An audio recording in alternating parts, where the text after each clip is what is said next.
Who can it be? Showing up with Tony T, yes, Ramon Esio.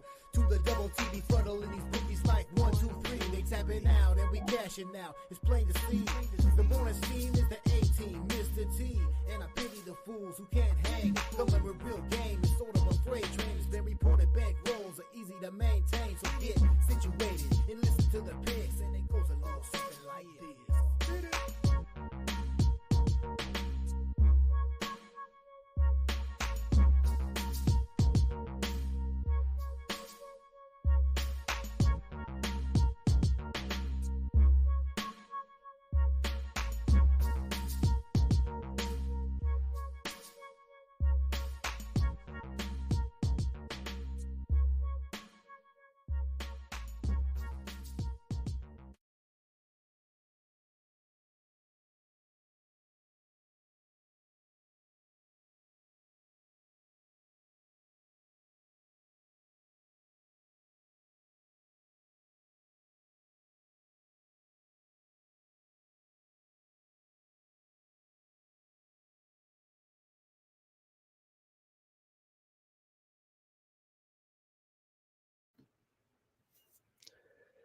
And good morning, everyone, from Tony'sPicks.com. Welcome to the morning steam. I'm Ramon Scott. I'm thinking about befuddling these bookies. 1, 2, 3.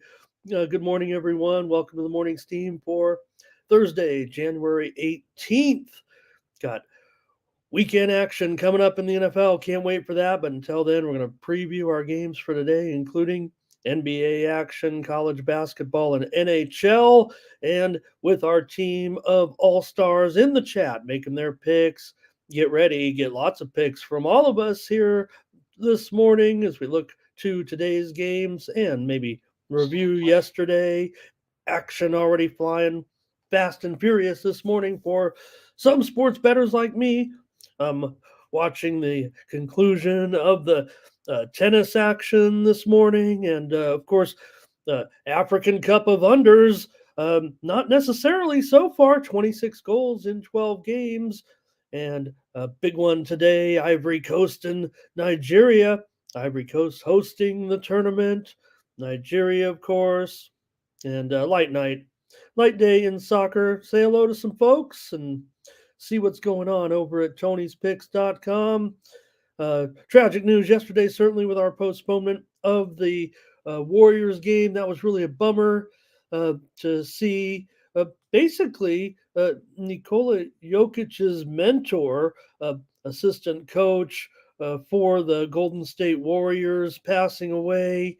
I don't really admit the gentleman passed away, so I don't want to necessarily have his name wrong, but Diki, as Jokic call him, Milosevic, I think I got that right, Milosevic, passing away with the coaching staff, with him at the hospital after suffering a heart attack. They'll make up that game, but really a bummer there. Put a little bit of a damper on it as a game postponed in the NHL as well.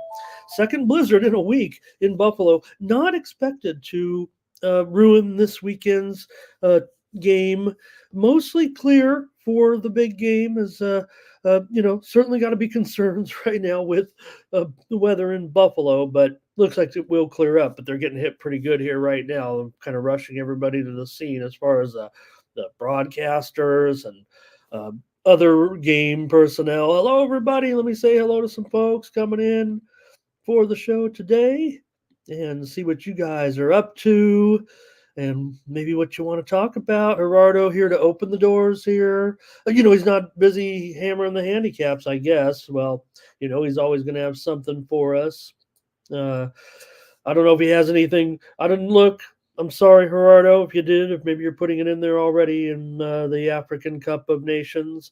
I was going to fire maybe a couple of plays, but you know what I want to be on? I want to be on the under in the Ivory Coast Nigeria game, of course. And probably in the second game, let's see, what was it?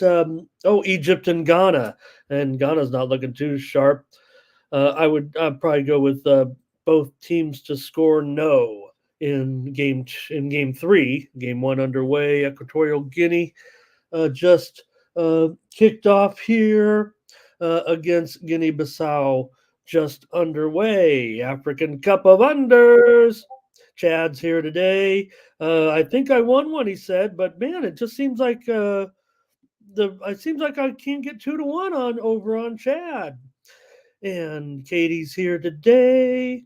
I saw Katie. Thank you yesterday. I missed your salutation at the end, but thank you as always.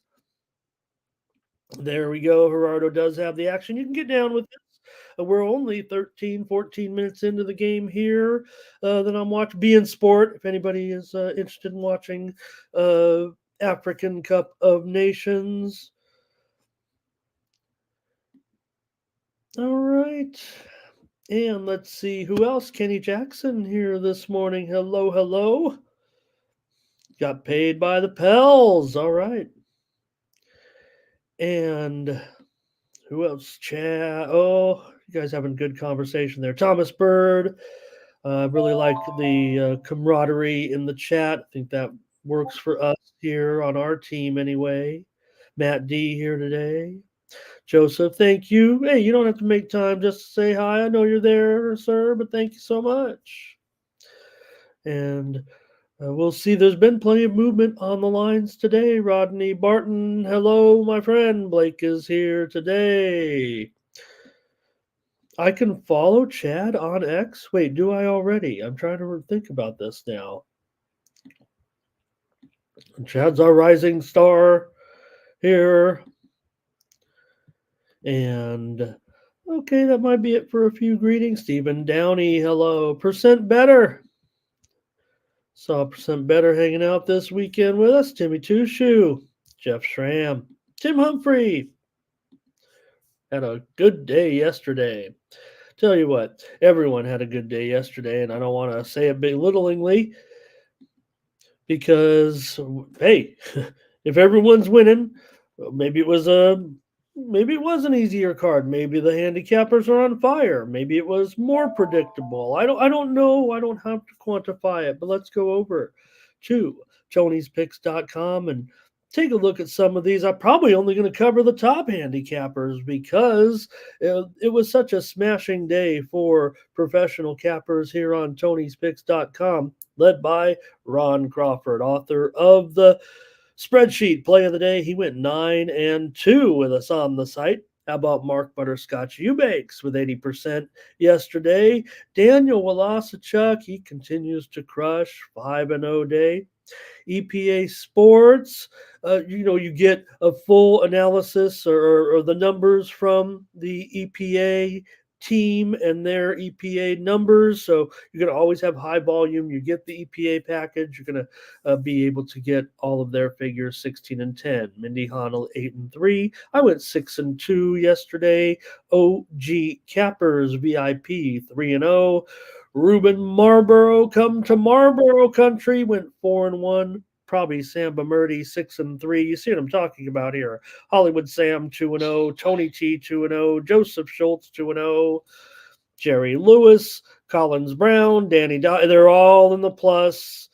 You see there all the way down. 22 handicappers showing at least a little bit of profit yesterday. Really outstanding job. I mean, it's pretty much everybody on the site. So great job, team.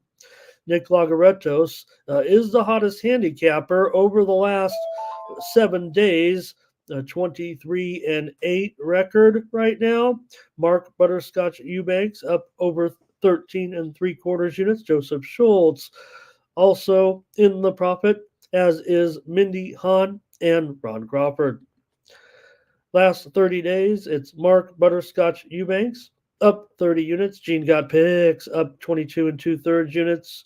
Joseph Schultz up 21 2/3 units. Nick Lagaretos and Ron Crawford.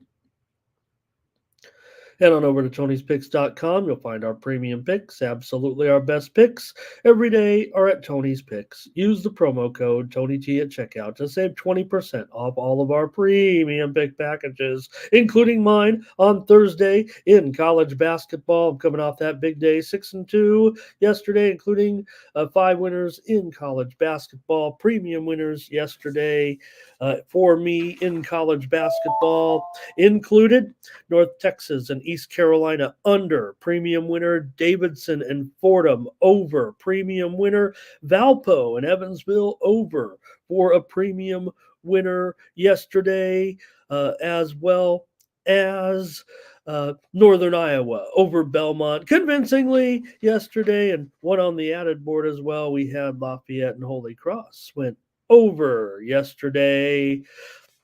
All right. Use that promo code. Check us out over at Tony'sPicks.com. 3-packs, 5-packs, 7-packs from our team of handicappers are loaded up today, so check it out over at Tony'sPicks.com. All right, there we go. Got Nick up there with a 3-pack currently.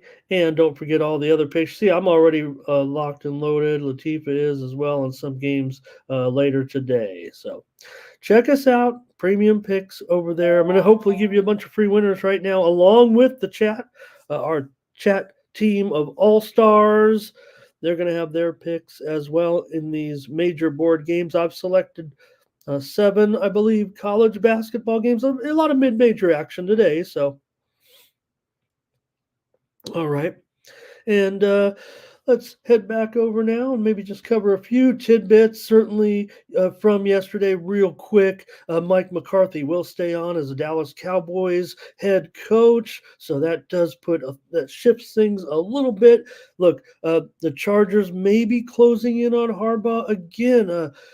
Will Harbaugh balk at any low ball offers?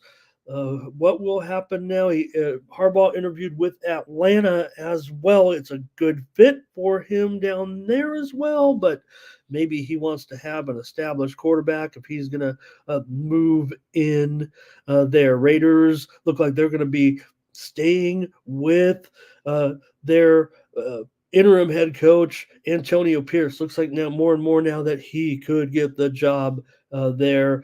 Colts owner Jim Irsay had a bout with a drug overdose revealed yesterday. He had basically been found unresponsive and needed Narcan administered there back in December. So looks like things have slipped up again for Irsay. All right. Also, a little bit of news. There was in what was there was one the big trade. The big trade. I don't know if you guys had already talked about it a little bit, but Siakam goes to Indiana. Look at how it turned out yesterday, kind of interestingly, right? After Siakam gets dealt Toronto, they really put it down on Miami, especially defensively. Siakam, however, he goes to New Orleans, to Indiana. The Raptors end up getting 3 number 1 picks, 2 this year, 1 in 2026. They also got Bruce Brown and Nwora. The New Orleans was involved in the trade as well, a little bit on the back end with a player and a pick somewhere, I think. But Siakam dealt to Indiana. We'll see what happens today. All right. Say hello to a few more folks and start the show. Some real good college basketball last night. Bradley over Southern Illinois.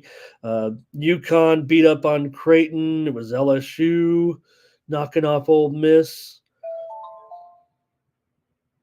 UCLA rallied in that one, right? And for the San Diego State, man, their bigs looked good last night. Let's see who else.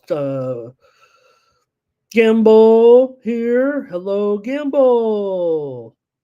Thomas Lewis is here today. I think that's it. I think I've said hello to everybody. Okay. Well, at least the chat all-stars and Equatorial Guinea. Look, Gerardo. My team scored. We're winning, whatever. And we'll just go to work now. Gerardo, you're awesome. Gino, hello. Let's get rolling with the show. We've got picks. We've got golf today, too. The tour heads stateside, still trying to figure out how we're going to work live golf into the PGA Tour. I guess it might be just status quo for another season. Live kind of holding the line. They want to keep team golf as a format in a way. PGA doesn't know how to handle that just yet. So, all right, let's get rolling with the show today. Start with the NBA. Thank you for joining me, everybody. And we have the Chicago Bulls taking on the Toronto Raptors. The new look, well, not the new look. I mean, what they got are our picks. So I don't want to say Toronto. I mean, they're still obviously a pretty decent team, so they're not packing it in or anything. They've got some talented players, and they'll continue playing this season. But they're building for the future here a little bit with some really nice acquisitions. Look, maybe it wasn't working out with Siakam necessarily. You heard rumblings. You heard how his play on the court didn't really look the part, or maybe he was underachieving. Toronto, it's not a great situation that they're in. I'm not calling it a tank situation just yet. I mean, they would really need to turn it around. But they're facing a Bulls team here. They're at home. Might be kind of an equal game. Chicago is favored after all. Is said and done here by 2 points, and the total up to 227.5. So it looks like 2.5, maybe even so, and 227.5 on some widely reported steam here this morning as the total has been moving up. Get some of your picks in the All-Star chat. That's what I want to see as we start to talk about this one today. With Toronto, they've covered 6 of their last 10. The Bulls just 3-6-1 in their last 10 games. These two teams have already met several times this season. Already the fourth matchup, I believe, between these two. Last one here in Toronto was back on November 24th, won by the Raptors, 121-108. The Bulls are coming off a loss at Cleveland by 18 points a couple nights ago, 3 nights ago anyway. They lost big in that one. Toronto snapped a losing streak with that victory yesterday over Miami, 121-97, as they're on the back-to-back here in this one. See what you guys have here in this one. Hey, Louise is here today. He wants to go over in this matchup. That's what the Sharps appear to be doing a little bit early. I had questions, actually, maybe on the total here going over. Yeah, Toronto definitely been going over. They go under for the most part at home, 9-11 to the under. Obviously, big change without their big man Siakam, and maybe yesterday, maybe they felt a little bit more. I'm not saying Siakam was bringing this team down at all. I don't expect to see any improvement with the All-Star leaving the club, but there were rumblings and hanging over their head a little bit, and it came out yesterday. They led that game. It was like a 50-20 or something crazy like that. They jumped all over Miami in that game. The closest Miami could get was, I don't know, 19, 17 points or something like that. Late third, maybe. Blake says take Toronto in this one. Chad says he can only look at the Raptors, but because of the back-to-back. Yeah, see, I kind of see maybe a little bit of a letdown, I was thinking, for the Raptors. So here's Rich on Raptors and under. Hello to Ray today. Ray Otachi in.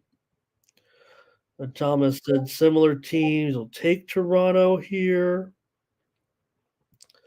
A percent better, Toronto. Everybody's kind of like, maybe a team, maybe a matchup that people just aren't having a great feel for right now because they want to see, maybe what is going to be going on.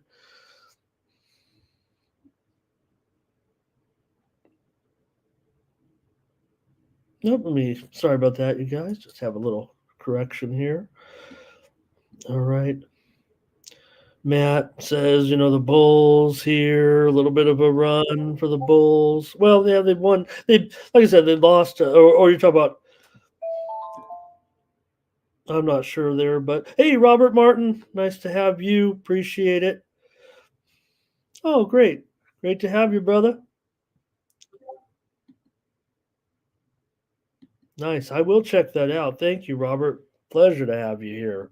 Pleasure to have you join our team of all stars here with their picks as well today. I'll even give a pick here. I guess I can be ready to go on this one. If we're kind of evaluating it, I think that is a safe assumption. The Raptors just trying to figure out where to go from here.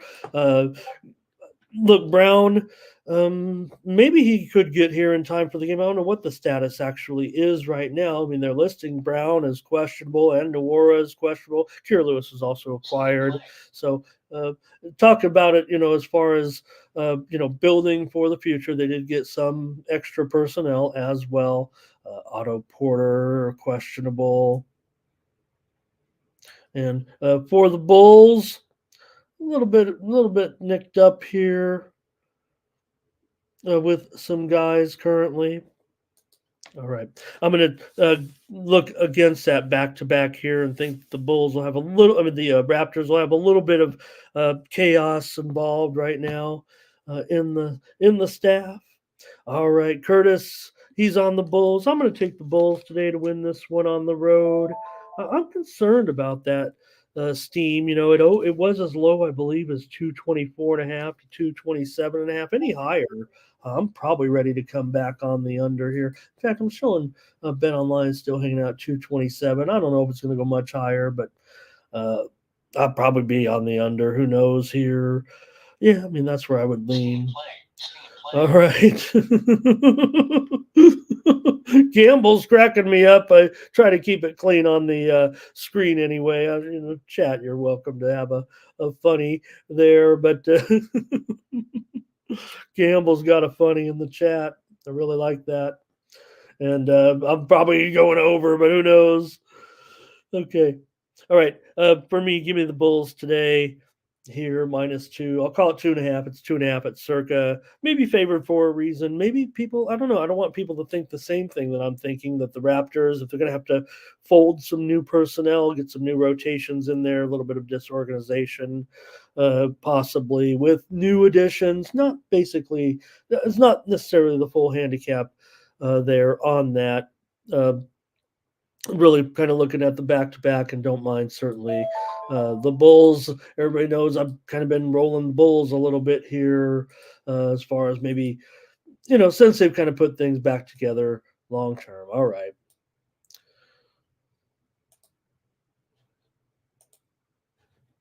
Move on here. I was just going to maybe take a look at a few lineups, but I think we got the personnel down. In that game, Wizards. Okay, should have just rolled with the tease there from who was it? Oh, from Gamble. Yeah, from Gamble about this game, right? And it's all about the Wizards and their inability to play any defense whatsoever. I would think the steam came in on the under, so I think that Gamble does have it right necessarily as far as how are they favored by such a big number. I think we've already seen a little bit of adjustment here in this game, but even the Knicks, I mean, Brunson, a little bit concerned because of Brunson being a little bit nicked up here. I mean, if you're going to have a high scoring game, you certainly want to make sure he's in there. In fact, I don't think he's even made the injury list here, so that's fine. But I did see his name mentioned with a calf before yesterday's game that the Knicks took care of business with a defensive effort. Look, the steam was in on the under yesterday, and it went under in that game, right? So, but McBride's been pretty good, no doubt about it. So, Yeah, I can see where there might be some concerns here, and this total is down to 235.5, I think, for the most part, from a high of 239.5. I think I was one of those contrarians in this spot. I think, I kind of asked the same question. I'm not, making uh, fun of what Gamble is saying necessarily. Crystal, hello. We were just together. We were just together last night, hanging out in some uh, dark chat rooms, hanging out, talking sports late at night. Uh, Great to see you this morning, Crystal. Great job as always on the show in the chat last night. And Nicholas Handy, hello as well. All right. Thomas, yeah, right. Wizards have no choice, but the Knicks will slow it down, huh? Okay, I get it. I do get it. But I tell you this, uh, this big move is on the over, but the sharps, I could be just making up words, but I'm trying to track the moves a little bit too. There is enough pushback on this total to keep me interested on an over here, because the first thing I looked was, wow, this is a game where I think the Knicks actually can and will look to score with Brunson, with even Hartenstein could get involved here a little bit, and DiVincenzo. Look, Hartenstein, remember, he just had that game the other night, 12 points, a couple nights. I'm not talking about overachieving contributions, 20 rebounds. Don't forget the other night that was against Memphis. I think that was like a week ago, actually. But ever since he's been getting these minutes, just looking for positives of guys who overachieve big time. Hartenstein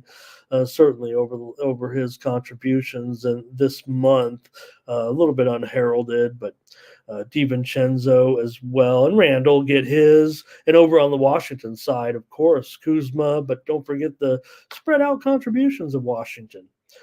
All right. No, the Wizards are not a serious team. I mean, they have 7 wins this season. But if I'm talking about pushing this pace a little bit, I kind of want to be that guy. I want to like stand out and say, Washington and over here. The spread's definitely gone much higher here from an opener as low as 8, and now we're dealing with a 12 at this point. So. Wizards, they have acquired a couple of players here of late. Don't forget, and they'll probably play today. Livers and Bagley.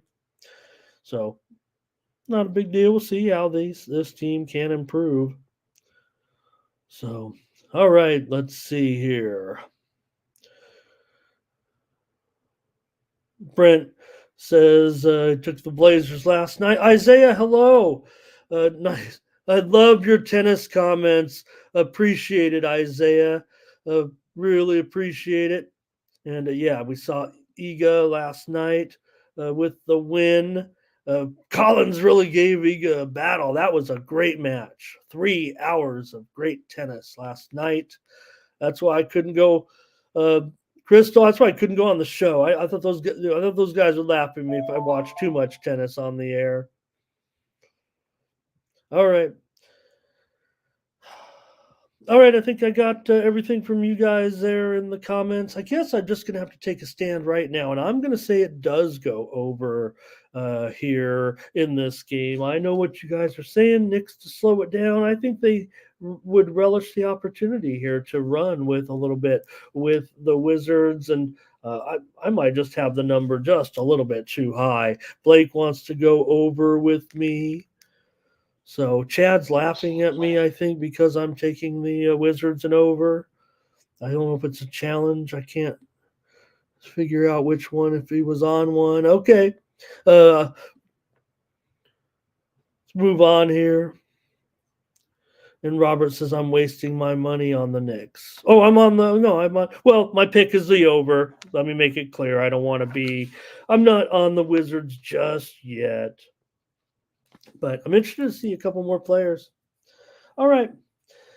Thank you, everybody. Yeah, Robert said it with Brunson. I didn't have him on my official list, so thanks a lot there, Robert. But definitely was, pretty, real. That's why I took a double take that the line service didn't necessarily have him, listed when we know that calf has been a big problem. It's a calf bruise, though, not a strain, I don't think. So it's not necessarily serious here, but it does look like there is a decision to be made on his status. Okay. Poppy, Poppy, was it in the soccer match, Poppy? Because I just saw a goal here by Guinea-Bissau to tie it up here in the African Cup of Unders. It's not so far the African Cup of Unders. Wiz money line for percent better. I'm trying to look for a spot for the Wizards. I mean, this feels like that spot to a certain extent. But again, I think I just want to see the new person. I'm not saying the new personnel is going to be big time help necessarily, but it does make things interesting for a guy like Avija, I think, here. All right. Thunder and the Jazz. I'm trying to look at it as a basketball team. All right, Thunder and Jazz today in this one. Two of our favorite teams, I would think, at this point, right? I mean, the Thunder and the Jazz, we'd pay to get into this one. And mostly because we'd be betting on it with these two teams, with these money makers in here currently. We've been rolling with the Jazz, and look, we talk about the Thunder. What kind of spots do you really want to get involved with the Thunder, right? As a road favorite, I don't know. Is that really the spot you want them? Of course, the Jazz is a home dog. Now, the Thunder, just because they have currently the better record, I don't know if there's much of a difference between the trajectory of these teams currently, given how hot the Jazz have been. I mean, this definitely looks like where they have work to be. I mean, they're not world beaters necessarily, but this winning streak is so impressive right now. It's Oklahoma State that's lost a couple of games in a row here on the road to the Clippers and the Lakers, and this one doesn't look much easier than those two games, especially the one against the Lakers. But remember, they were playing a back-to-back on those and then lost to the Clippers the next night by 11 points after losing the Lakers by 7. But they were on a bit of a win streak before that, and they're great covers, of course. These are two of the best cover teams in the league, but it's really been Utah, the better team of late. They're 16-4 against the spread at home. Pretty terrific. Look, I think the Sharps are going to probably be moving here on Oklahoma City a little bit. I mean, they are favored after all. Let me start to get your comments. Just trying to pile up here on this game. Barber Life. Oh, man. Hello, Barber Life. It's nice to have you here today. Hey, I could use a good haircut, obviously. Probably 2 or 3 of them. Maybe you could do something with the limits that I have. Thank you, my friend. Great to have you. And Brent, he loves the Jazz to roll the Thunder here. Robert knows they're looking great at home. I want you guys to feel Robert comfortable, man. I mean, we want everyone to just, hey, we're up, we're down. It doesn't matter. Just make some good chat, make some good points. That's all we're looking to do here. All right. OKC for Chad here tonight. He thinks they'll continue to roll. It does feel like to me, I want to kind of be double reverse contrarian. What could you be double in this game when you take Thunder as a road favorite?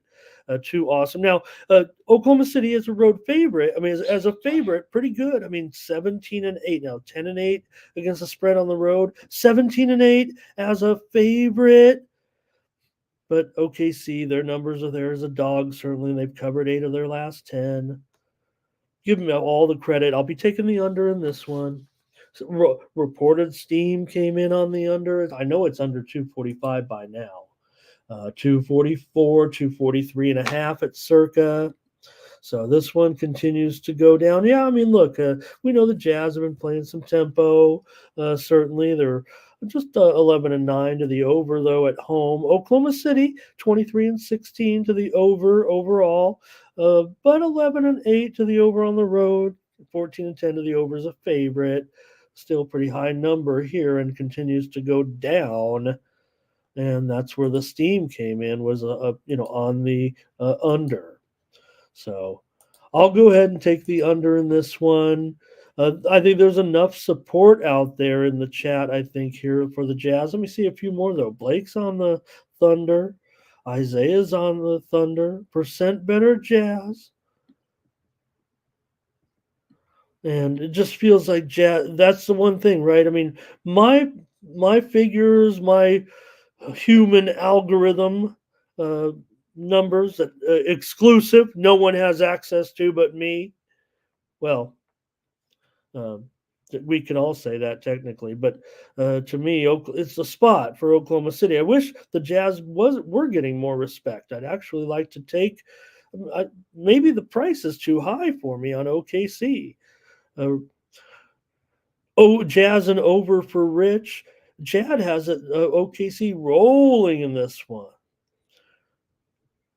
I mean, we're not thinking the Jazz a fluke to a certain extent. I mean, this feels so real, right? They just keep dominating. Gamble with a lean to the Jazz, and Kenny Jackson with the Jazz. I think the chat's in split mode, so I'm going to go ahead and take the total here. Not many of you two involved with the total. So Robert wondering about the injury report coming in on this one, and I'm showing real clean. I mean, I'm showing real clean for everybody in this one. I don't know if there's even a status to check at this point. Everybody healthy and everybody legal. Everybody's cleared of any problems. It's a news. It doesn't have to be a joke or anything. Josh Giddey no longer will be investigated for any involvement in a previous relationship. It's over. So Giddey may be vindicated. His play certainly didn't really reflect any kind of trouble. I think he did. I think he, looked pretty good, especially that game against Portland. So I think, let's get it, Josh. Let's show your stuff. Let's show the potential that you have and that you are going to be a star in this league. All right. A few more comments on this one, then we got to move on. But let's see. Thomas and Tim. So you guys, here's another. This is kind of leaning over here for Tim. So looks like you guys are kind of rolling over here in this one. I feel like I'm a little bit against you. So SGA was the only one, Robert, that really had anything of late. He looks all clear, even out of the impact. I can't even. I'm checking for anything. I mean, I can't even find anything on the bench necessarily. SGA would be my only real impact concern, and there's just not much on his health status either. I mean, he was questionable on Monday. Yeah, his performance was down. Certainly against the Clippers, but the Clippers are a good defensive team. He still had 19 points and did play, 34 minutes, which certainly is his average, if not just below. But again, he had been coming off that injury a little bit. It was a game back on, I think it's Portland. Okay. Anything else here? Okay, yeah, gotcha here. Mark's reviews, hello. Great to see you again, sir. Thank you.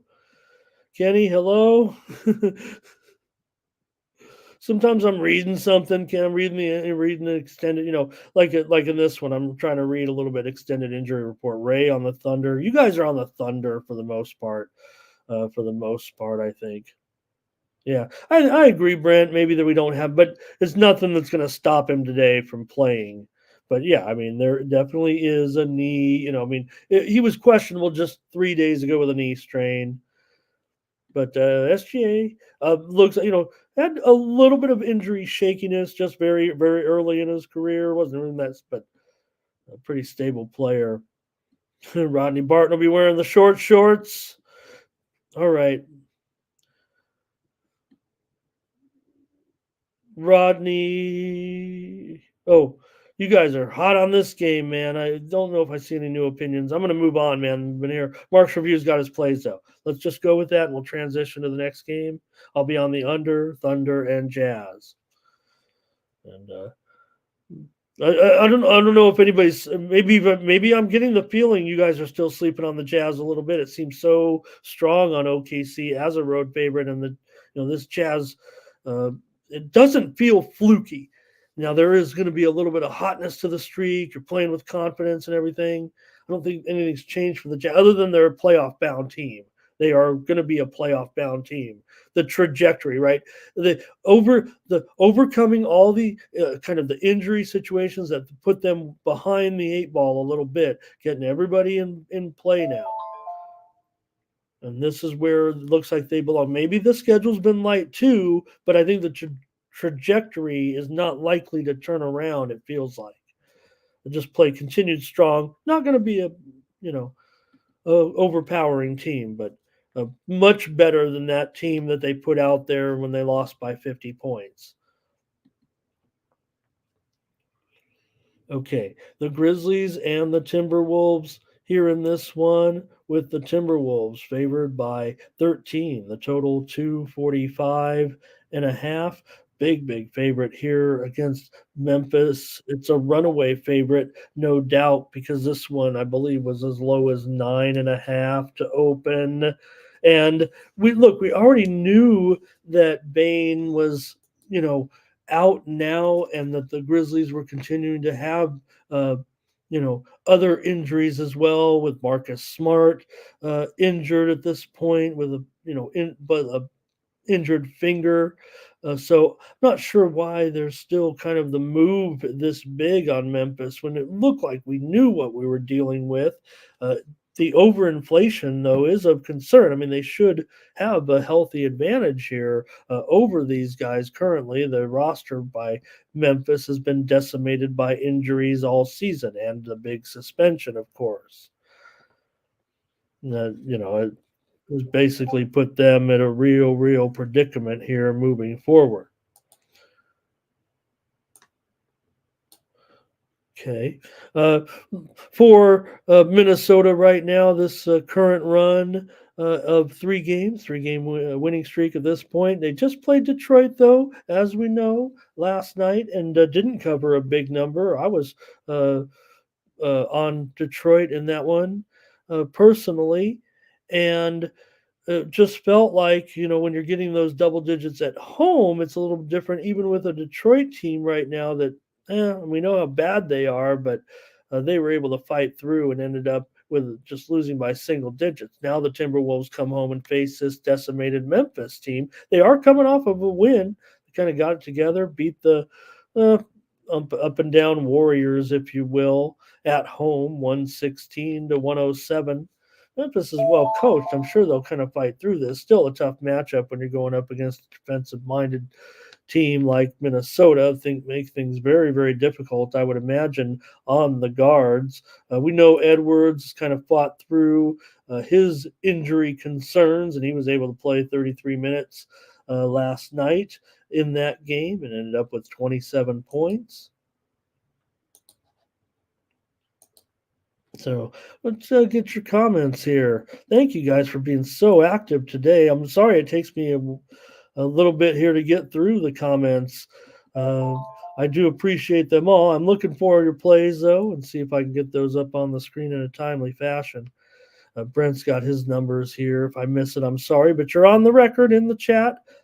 Team of all-stars here. Grizz 122, Wolves 110, says Brent. That'd be a cover there for the Grizz, but that's about as close as it gets. And Chad not laying 13 points here. Here's Tim, Grizzlies, and the points. Rodney, I play poker. And Thomas says, though, he thinks it could be a spot for Edwards. Maybe this would be the spot to sit out. Not necessarily last night on the road, when maybe a little bit tougher to get the win on the road, but maybe at home it could be a different story. We're seeing the line here now it's currently down to 12. So, if anything, maybe there could be something to that. Jalen Clark is questionable in this one. Let's go ahead and adjust the line on screen because we're definitely have seen a move here. Down to 12. Total 2. Yeah, I'm sorry I had that wrong on screen. Hopefully you guys were correcting me on that, right? 2-14. I just had it on the wrong game. Otherwise, you guys would break the bank. You guys would break the book here with me. There we go. Wolves by 12, 2-14. That's more like it when you're talking about these two teams. Minnesota 6-11-1 to the under at home this season. Memphis 3-7 to the under in their last 10 games. And let's see. Last meeting between these two was in December. It was a 127-103 win for Minnesota as a 5.5-point favorite at Memphis. They also won at Memphis 119-97 as a 6.5-point favorite November 26th. So first time here at home against the Grizzlies. Right now against them. All right. Anything here for the Grizzlies and the Timberwolves from the chat? Doesn't look like it. Maybe Rich says lay the big number, but that total's real low, of course, with the right now, given what's going on with the Grizzlies too, I guess, and Minnesota being such a top-notch team defensively, no doubt. I mean, in the like I said, bad matchup for the Grizzlies backcourt, I would think, with guys like Kennard, even up front a little bit with Williams. I would think here, and up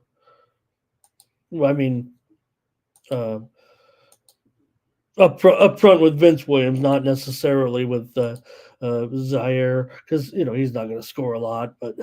Okay. Any picks for you guys? Tough spread, I know. Robert, yeah, that's been the case all season. We're ready to, we know what we're operating with here. Boy, this number has gone a lot lower, and I was already looking to go under, so I've really missed the boat on this one to a certain extent. But I can't see. I've got to think this is a game that is, it's not a premium, but certainly 210 or so. 210. It was as high as 219. Can you believe it? And it's all the way down here to 214. I already thought it was going to be a strong underplay for me.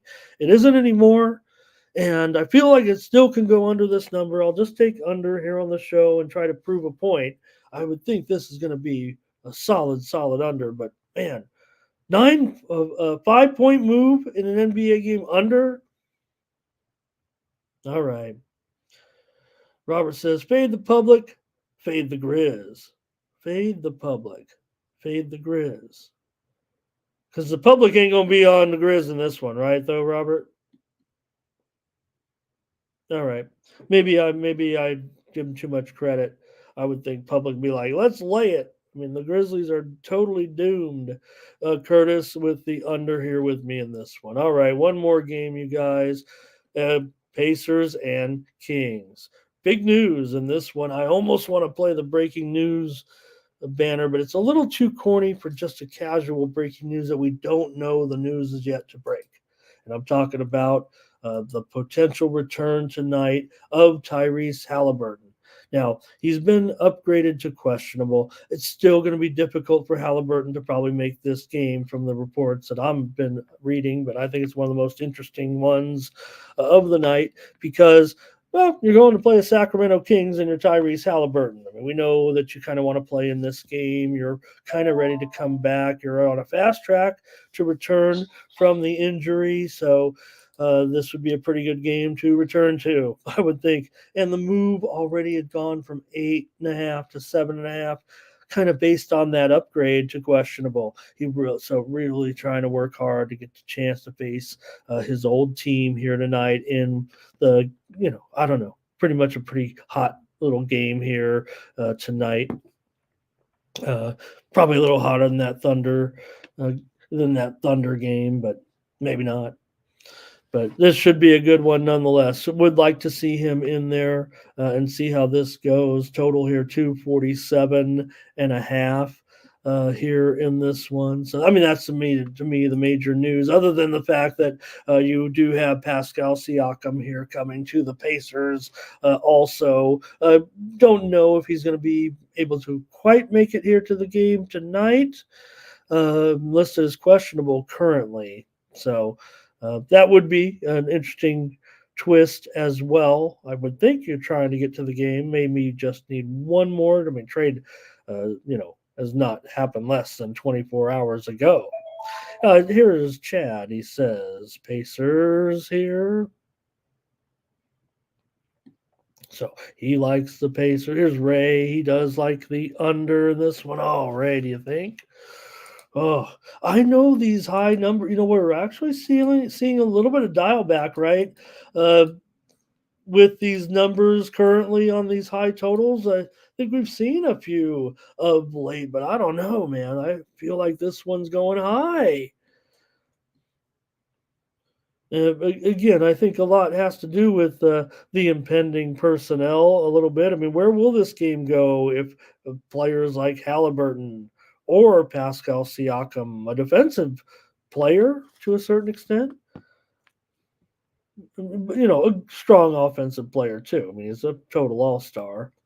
Hey, here's Justin. He's got the Stacks play of the day on the Indiana Pacers here tonight. It doesn't feel like the best spot to me. The steam has been kind of rolling on Indiana. I think it's a lot based on the news that I'm kind of alluding to. I think it could be a surprise tonight. Halliburton could make this lineup.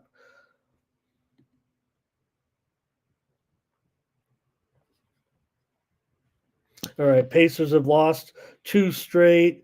So we'll see, hey, we'll see if this how it does work out. Remember, they just lost to Utah. Hello, the almighty Pacers without Halliburton. Let's be fair. They lost to Denver. They lost to Utah. Got blown out really in both games. They covered against Denver, getting double digits, but they lost by 8, I believe. Tim wants the under here. I'll take the over, though. I'm not saying it right after Tim said that. We just got to move on. But I'm going over. I'm going to kind of go. We get Halliburton and Ron on Indy here. Looks like the chat's on Indy. All right. Gamble says Pacers have going under. Yeah. And so Sacramento. Sacramento under in 7 of their last 10. Okay. Oh man, Rodney doesn't want me to do parlays. All right, I won't. I don't have time to do a parlay. All right. Maybe some of those tennis favorites, huh? Okay. Kings, but Thomas says Kings. He'll take the over as well. I mean, we are dealing with the Pacers here, right? I mean, they have been going under of late dramatically, but still, and again, no Halliburton in a lot of these games lately, right? That they have gone under, and we're not trying to, I don't know. I've got when you got 20 assists again, this guy's putting up unprecedented numbers when he's in there right now. It only seems to be getting stronger, right? He's only now starting to get to some of these record. Yeah, no doubt. But this guy's above and beyond.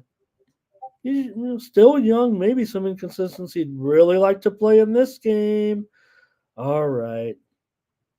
All right, you guys are done. I'm done. Thank you for the NBA picks, you guys. Great job today. Hot, hot, hot. I've got college basketball on my mind. Next. Did want to mention we did have some nice NBA winners though on the show yesterday, including the Magic, the Celtics to roll over the Spurs. We had the Pelicans as well. We had the Lakers over the Dallas Mavericks, and we had the Portland Trailblazers. So some contrarian picks in there certainly that came through for me, maybe against you guys a little bit yesterday. All right, let's go over to college ball again. This is mostly there's some Pac-12 after dark. There's some Big Ten as well, and a lot of mid-major. So let's see what you guys like, and if you guys have any requests, I'll kind of tackle those. But I've got 7 games. We'll try to get through them here. We're already almost an hour into the show. And let me give one moment here.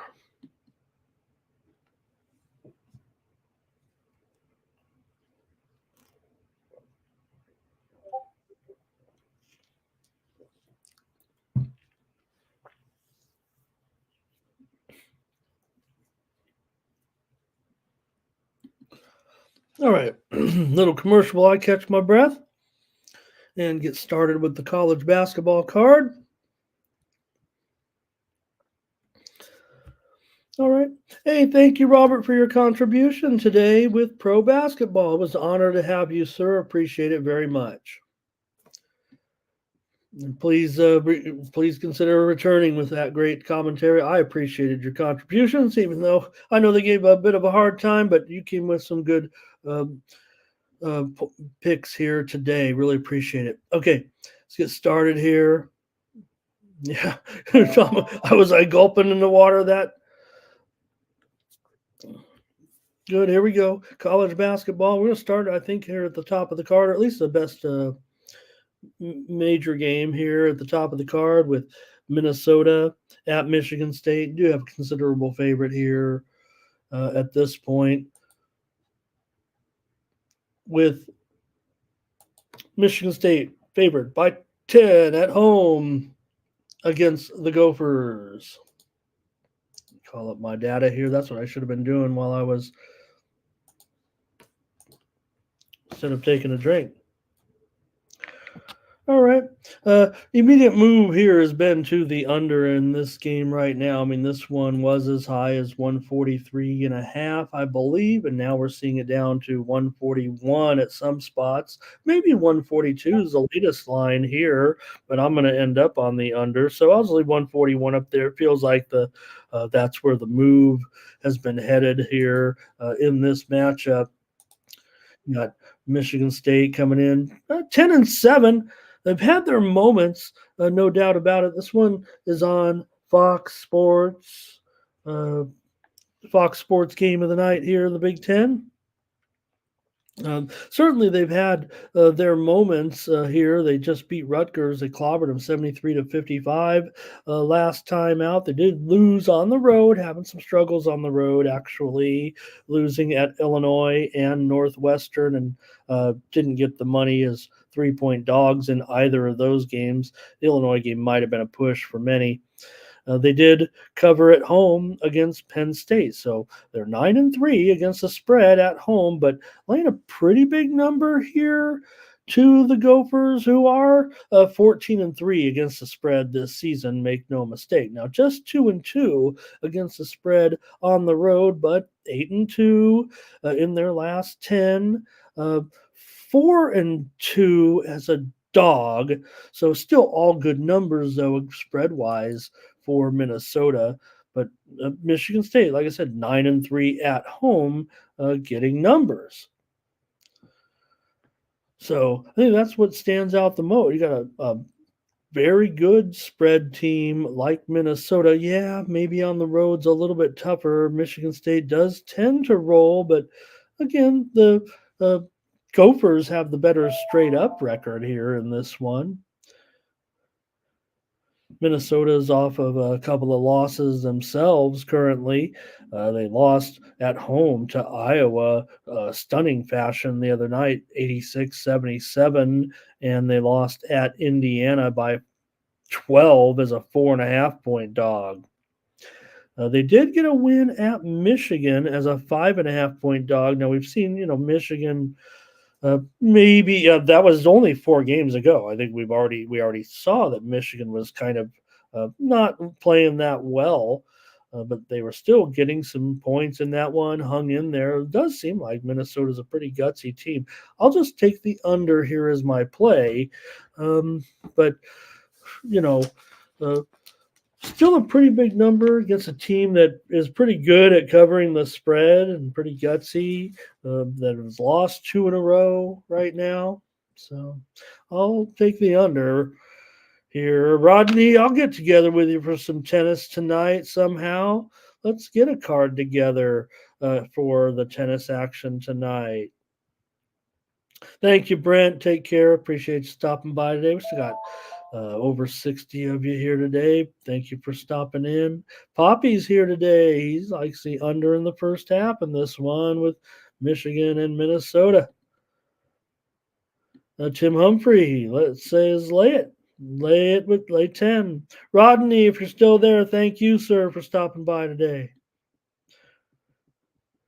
And percent better as well. Everybody loves it. That's why we start with the NBA. We're not going to make them hang around. Appreciate them very much.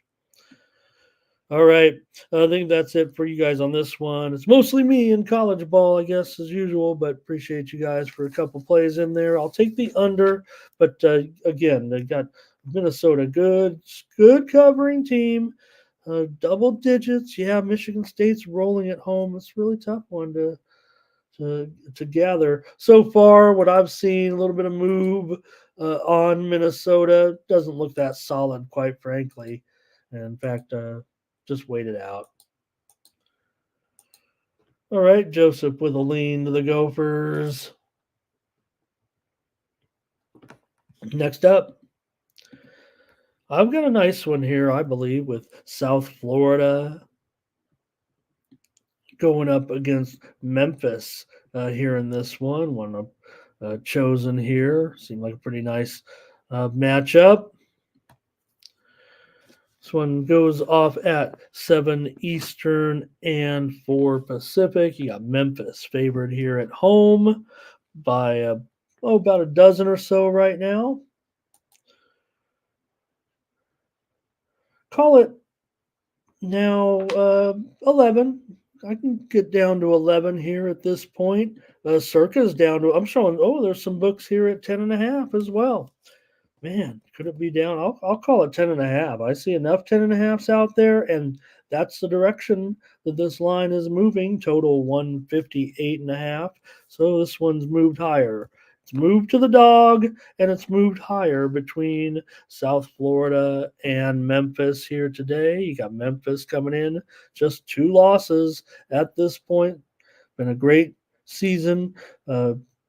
Hardaway really starting to get his accolades now for the job that he's done to make this such a strong program here right now with Memphis 15-2 here at this point.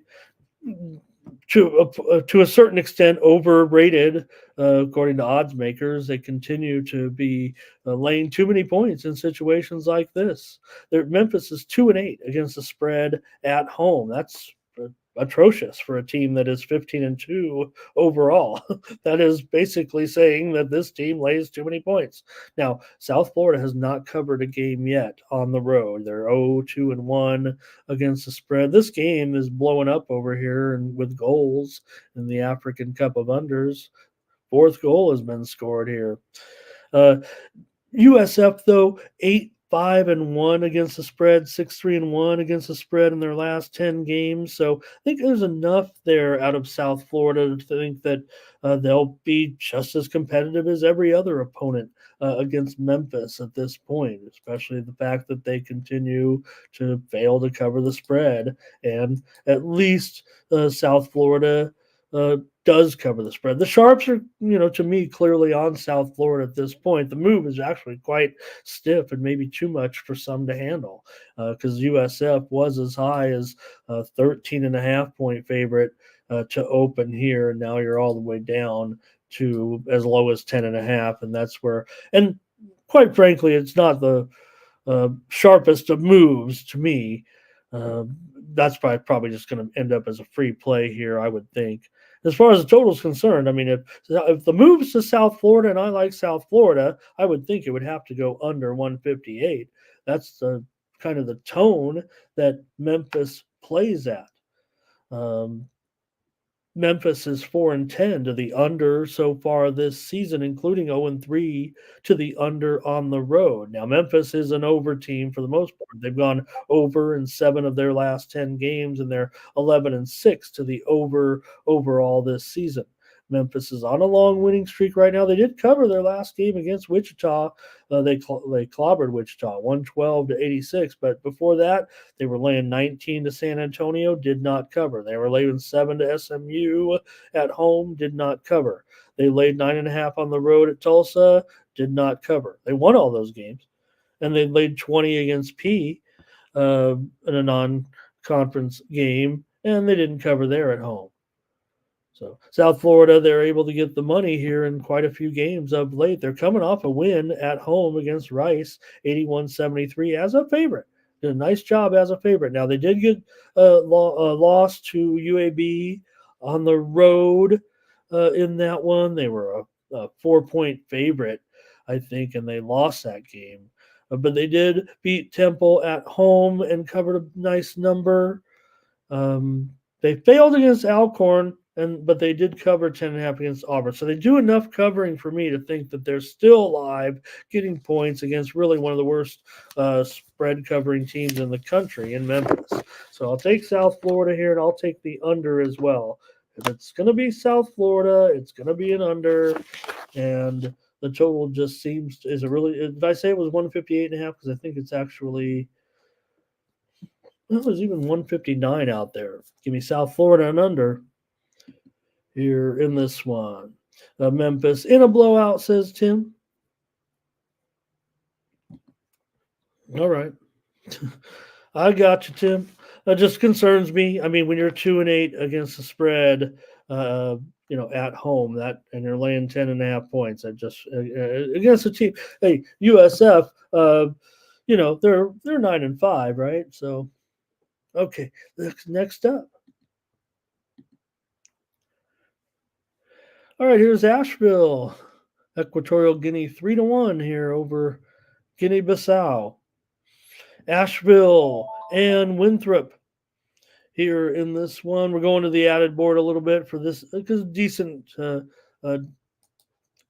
game here in this one for sure. I think one of the better decent games here on the added board. This one is even made it on the U in this big South matchup here. You got Winthrop currently 4-0 in conference, and Asheville is 3-1 coming in. High Point is also 4-0 right now. These are the top 3 teams in the league. So 2 of the top 3 teams basically going at it here in the first round of play, and it should be pretty good, I would think, with Winthrop favored by 4.5. And the total here is now 147.5, maybe even 148. This one looks like it's going higher here today with these 2 teams.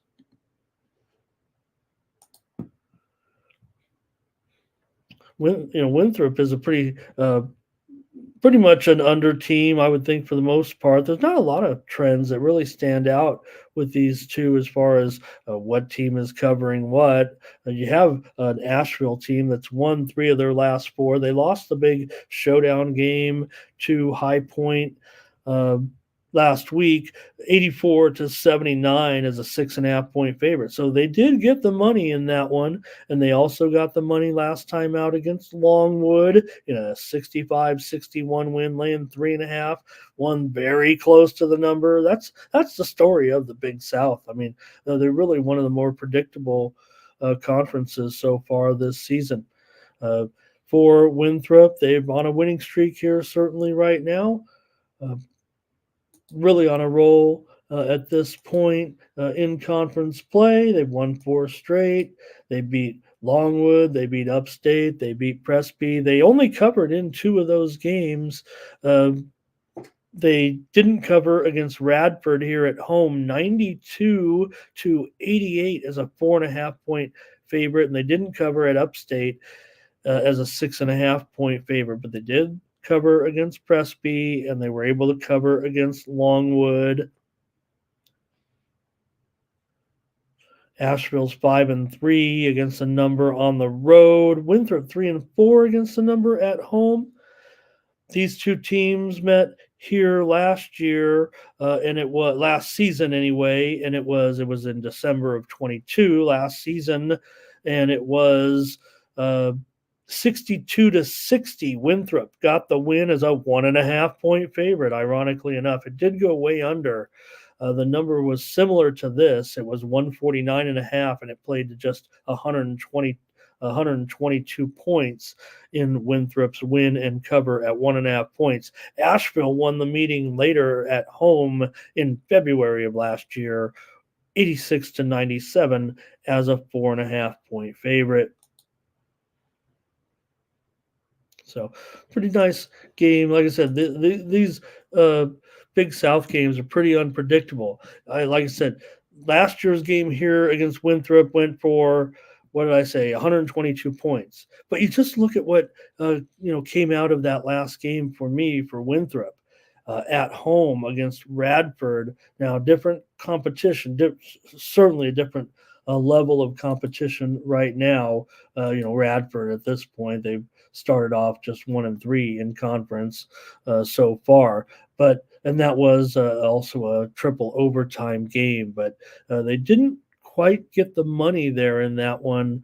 What was it, 92-88? All right, but this one's tough, man, for me. But I've got to think over for me in this one.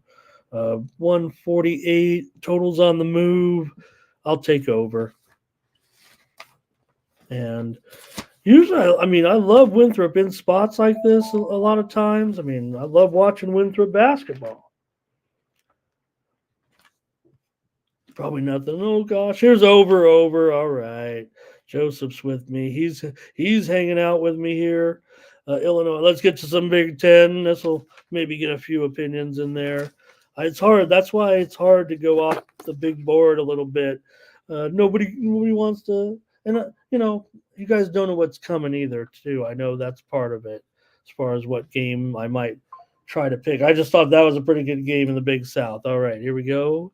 Take a look at this one. Illinois and Michigan, 8:30 Eastern and 5:30 Pacific with Illinois here and Michigan. Illinois on the road here. Now we're starting to see maybe some more realistic Michigan spreads to a certain extent because obviously we know that they've been on the decline here right now without much hope. Now, they look pretty good. They look pretty good, certainly, against Indiana. We got to give them credit for that game.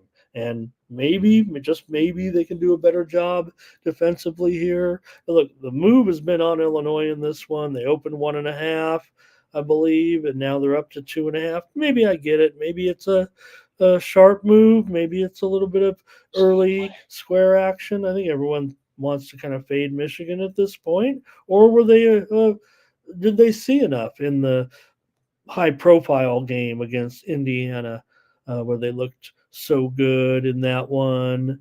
73 or what did I say? Ohio State game just the other night. 73-65 here. Stamping their losing streak, certainly, and losses in the Big Ten already to Minnesota, to Penn State, and to Maryland. So they kind of controlled that game. It just felt like Ohio State was never going to get back in it. But Michigan's been very, very bad so far against the spread. That was only their second cover in their last 10 games. They're 3-7 against the spread at home. Illinois is 4-0 against the spread on the road. Just 6-5-1 against the spread as favorites, but 8-1-1 against the spread in their last 10 games. Really, their slip-ups have come over the last couple of games. They lost to Maryland at home in a bit of a stunner as a 9-point favorite, 76-67. They did win against Michigan State, but as a 3-point favorite, they won by 3. Before that, they got the cover at Purdue, although they lost, but they beat Northwestern. So they've definitely been, winning and covering until maybe here getting a little bit into conference play. Have we seen enough from Michigan to think they've kind of turned it around? I don't know, but if I see that total, I probably has gone down at this point from that number. Let me take a look here at the current line, and it is 153.5. So it was as high as 156 on the highest opener. I'm going under here, getting totals from me today on the show, which are always probably going to be my best plays, I would think. These two teams have been going over this year for the most part. Make no mistake, especially Michigan, 4-1 to the over as an underdog. Illinois, 3-1 to the over on the road so far, but I see this one going under here. I think Illinois, they are known as a defensive team. Now, they put up some big numbers on Michigan. They've owned this series of late. In the last couple of games against Michigan, they've scored 91 and 93 points. But look, if they're going to win this game, I would think they'll continue the defense here. I don't think they'll be engaging in some type of crazy game with Michigan like that. The game against Ohio State was 73-65 for 138 points. And even a game that was lined high like this against Penn State ended up just shy at 152. That was on the road. So far it does seem like the Sharps are on Illinois. I don't know if I want to go with Illinois here, even as poorly as Michigan has played. They seem to be pretty fired up the other night at home. All right. Tim is going with the under with me as well, and he has a lean on Illinois here. I would think Illinois is going to be the public side, but they've also already attracted the attention of Sharps, in my opinion. All right, I got one more off the board here a little bit just because I want to continue on with some of the big decent conference games, I would think, here. So I want to go out to the Big Sky and take a look at this one between Eastern Washington and Weber State today. In this one, you've got Weber coming in 2-2, but Eastern Washington is atop the standings here at this point, and they are on the road as an underdog here. So chance for some other teams to get back into play. Teams like Montana State and Northern Colorado. This one looks to be a pretty tough one here, going up against Player of the Year candidate Jones for Weber State, favored here in this one. But Eastern Washington, they've got quality guys, certainly like Coward and Eric Strip, leading them. They're probably a little deeper, Eastern Washington, their, team anyway. All right, let's take a look at these two a little bit here with Weber, a 5-point favorite, and the total 147. Weber comes in with 11-6 record this season, and as I said, currently just a game and a half back in the standings of first place Eastern Washington. 9-7, but they did play a tough schedule, a tough non-conference schedule, a lot of losses. They paid their dues, chunking up their schedule a little bit with good teams because they know they can win this conference and make the tournament. So they've already lost to real strong top 100s such as Utah, Mississippi, Cincinnati, Stanford, USC, Washington State, Washington. Those are all losses for Eastern Washington, up in class every time. They could not get it done. But once they've hit the like minded teams such as Cal Poly, Portland State, Sacramento State, just South Dakota, North Dakota State, and Idaho. It's all victories with Eastern Washington. They're riding a winning streak here right now off of a 79-58 win at Idaho as a 7-point favorite last time out. They failed to cover against North Dakota State, but that was a non-conference game. Other conference games so far they've covered. They covered against Portland State. They beat them by 35 points as a 2.5-point favorite at home. They beat Sac State by 26 points as a 9.5-point favorite at home. Eastern Washington's done a great job. Now, how that'll fare on the road. Now, they did just cover, like I said, at Idaho, but going up against Weber. Weber's lost 2 in a row, but those were on the road in conference. They lost by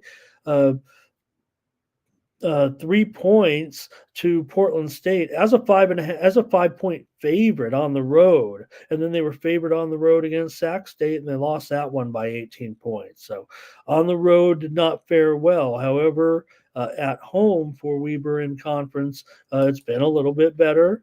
They did beat Montana State 86-64 and is 11.5-point favorite. And they beat Montana by 30 points at home. So Big Sky, big homes, big wins at homes here a little bit. Maybe you have a team that you think is 2-2 in conference going up against a 3-0 team, but that 2-2 team is the one that's favored here by 5 points. So hopefully describe this one to you a little bit. Decent game here. And I'll make a pick as well. Just want to check the action, check the movement coming in because the sharps appear to be. Looks like Eastern Washington and unders. This one keeps moving under. In fact, what is the current total here? 145.5. Still 5 for the most part, and down to 145.5. I don't know if I see it that way. Actually, the sharps, I'm sure, are pressing this one down. Yes, in fact, I've seen as many as 3 moves to the under here. I'm not impressed, quite frankly. Look at some of these scores that have already occurred and what's happened in some of these games so far. I mean, Eastern Washington 7-4 to the over on the road. Weber State is 4-2 to the over on the road. Now, could it be a case where we are dealing with 2 good teams against one another? I don't know. Last year, the 2 games went. The meeting here at Weber State was 89-82. Weber State won that one as a 1.5-point dog, I think. Or no, I'm sorry. Eastern Washington won that game as a 1.5-point dog on the road here last year. In fact, Eastern Washington's won 3 straight meetings between these 2 teams. Eastern Washington has covered 8 of their last 10 this season. They're also 8-3 against the spread on the road, as I said here. So I'm going to go ahead and take the over in this one. I disagree with these sharps that want to steam this one. It looks like under so far. And like I said, it looks like they've taken Eastern Washington. Well, I'm going to leave the side alone here again, as usual. I'll take a total and give me the over in this one. And Justin did play here, Eastern Washington today. Poppy also on Eastern Washington. So they're going to roll with what I think I've described fairly as the conference favorite possibly here. Look, you tell me where you thought this one was headed, before the season. I mean, don't forget, where the 2 teams came in from last year. I mean, Eastern Washington certainly had a pretty strong season, and then ran above. They did, and they did, have that upset win in the tournament. So, okay, let's take a look next. One more, I think. What did I say? 1 or 2 more? 2 more! Yay! Oh, I'm heading out to the Big West. Why not? Here on mid-major day with these 2. We've got Santa Barbara going up against Northridge in this one. And I had to take a look at this one Tonight in the Big West, you got Northridge coming in with a 4-1 record so far. Santa Barbara in a pretty desperate position at this point, 3-3, but Northridge has been pretty good, 13-4 record thus far. They're trailing Davis, they're trailing my UCSD Tritons, and they're trailing the Irvine Anteaters. 5-0 for UCSD and UCI at this point. Davis is 5-1, and then you've got Northridge. So fun times going to be this season in the Big West. Northridge favored here by just 2.5. Here, despite how good they've looked so far in this one, Northridge favored by 2.5, and the total here is 155. In fact, right now I've shown this total has dropped to 154 at Circa, and the line has dropped as well to 1.5. So continues to be a move here on Santa Barbara in this game. There we go.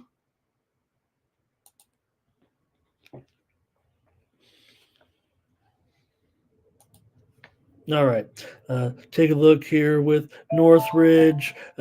Coming in, as I said, they're 13-4 overall, and Santa Barbara 10-6 overall this season. Northridge, call them a surprise if you want. I mean, when you're 13-2 against the spread, one of the best, if not the best, point spread teams in the nation. It's been all about Northridge, but for the Sharps today, it seems like it's been all about Santa Barbara.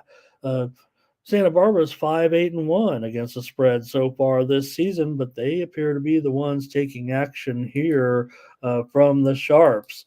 So trying to describe Northridge as a team that has overachieved and undervalued in the market, but the Sharps, maybe appropriately, on Santa Barbara here so far. I don't know. It's just hard for me to quantify that they'd be, other than, I mean, Northridge has overachieved so far this season. They did lose at Davis, 95-75 for that conference loss. It put them a game back in the standings. They were a 4.5-point dog and lost by 20, but they did beat Fullerton at home, cover the number. They beat Hawaii at home, cover the number, and they have road conference wins and covers at Long Beach, getting 7.5, and they laid 3.5 to Cal Poly on the road and got it done. UCSB is 2-5 to the under on the road, and I would think that's how this game probably is going to end up for me, as being an under game at 154. We've already seen the move. Did I just give out every game under on? No, I think I had an over there, but I'm going with the under here in this one with Santa Barbara and Northridge. I'm concerned about the move, certainly on Santa Barbara. It's not a horrible move. I mean, I've seen these Sharps.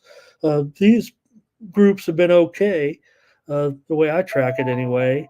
I wanted to play Northridge. I like to play teams that are 13-2 against the spread, that are laying 1.5 points and they're at home. So maybe I'm overthinking it here.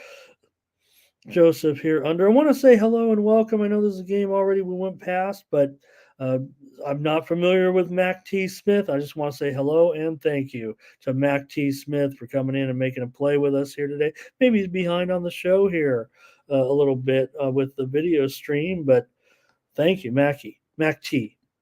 Smith. Appreciate it. Okay, so I've got another total, another under here. Really want to take Northridge. I want to take him as a premium, but again, like I always say to you, like why we have the picks in the chat. I'm not going to know more than some groups of Sharps out there, and they're obviously taking Santa Barbara, so much so that bookmakers are willing to reduce the point spread on the game. All right. Let's go to one more here. I think I've picked for the show, and that is Oregon and Colorado, Pac-12 after dark. Soon it'll be dark in the Pac-12. Here in this one, we've got Colorado favored by 5.5, maybe 6. Current total 148 or so. Ooh, that's way up. Way up.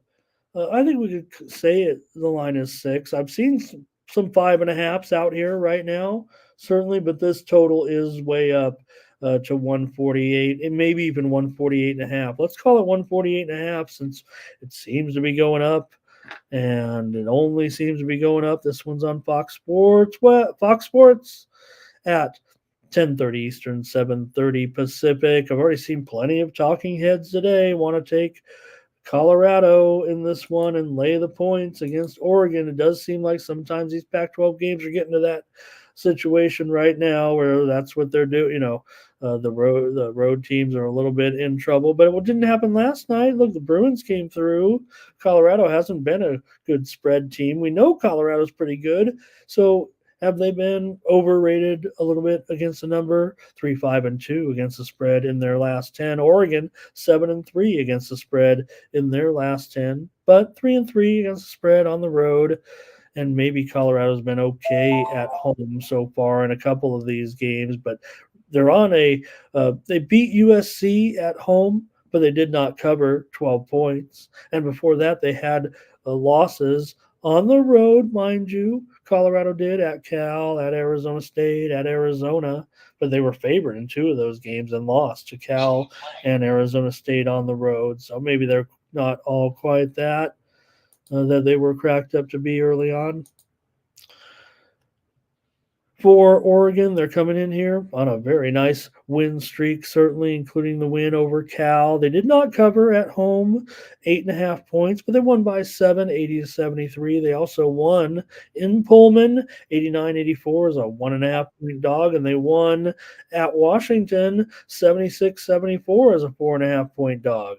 They did fail to cover against UCLA at home in a game they did win, and then they covered before that against USC. So Oregon playing really, really well. It's just a tough task here now, and maybe a little bit of a, I don't know if it's a discount necessarily, but Colorado team that maybe, quite frankly, is been overrated. They've definitely slipped up, although those games were on the road, and now they're at home as a favorite against an Oregon team that's pretty hot, but haven't covered all their spreads.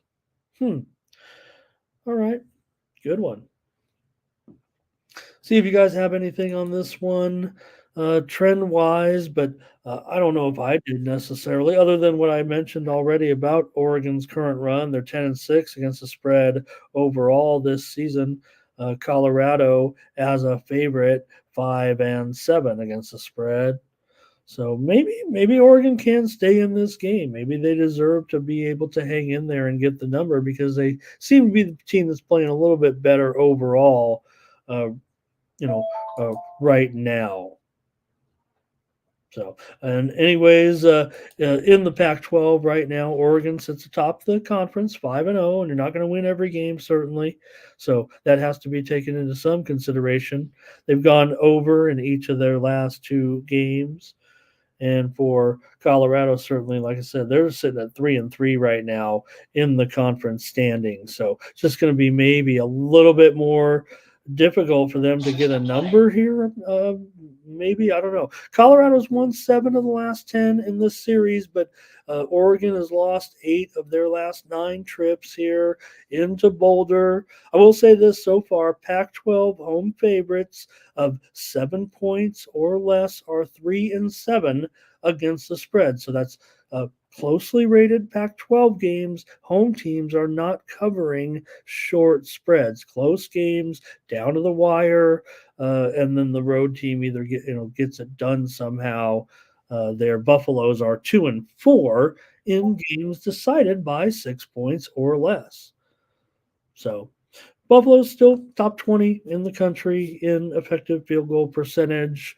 Ducks are somewhat in that group too. I think they're top 50 somewhere in there. And Oregon right now averaging almost 80 points a game in this current 6-game winning streak. But when they lose, man, they really can look bad. I mean, they've given up some big point totals in those losses. Oregon 5-2 against teams in the top 100. Colorado 5-3 against top 100 teams. And I'll just wimp out here and pick a winner on the under in this one. You saw that coming, didn't you? A lot of unders for me here. Like I said, in general, and I think not a coincidence. Maybe I'll just come on here and pick. Look, I picked over in the Winthrop game because they'll be shooting threes, passing all around, looking beautiful. This will be all junky. You want Big South. You want crisp passing, beautiful 3-point shooting. You go to the Big South. You want to rough and tumble here in the Pac-12 a little bit.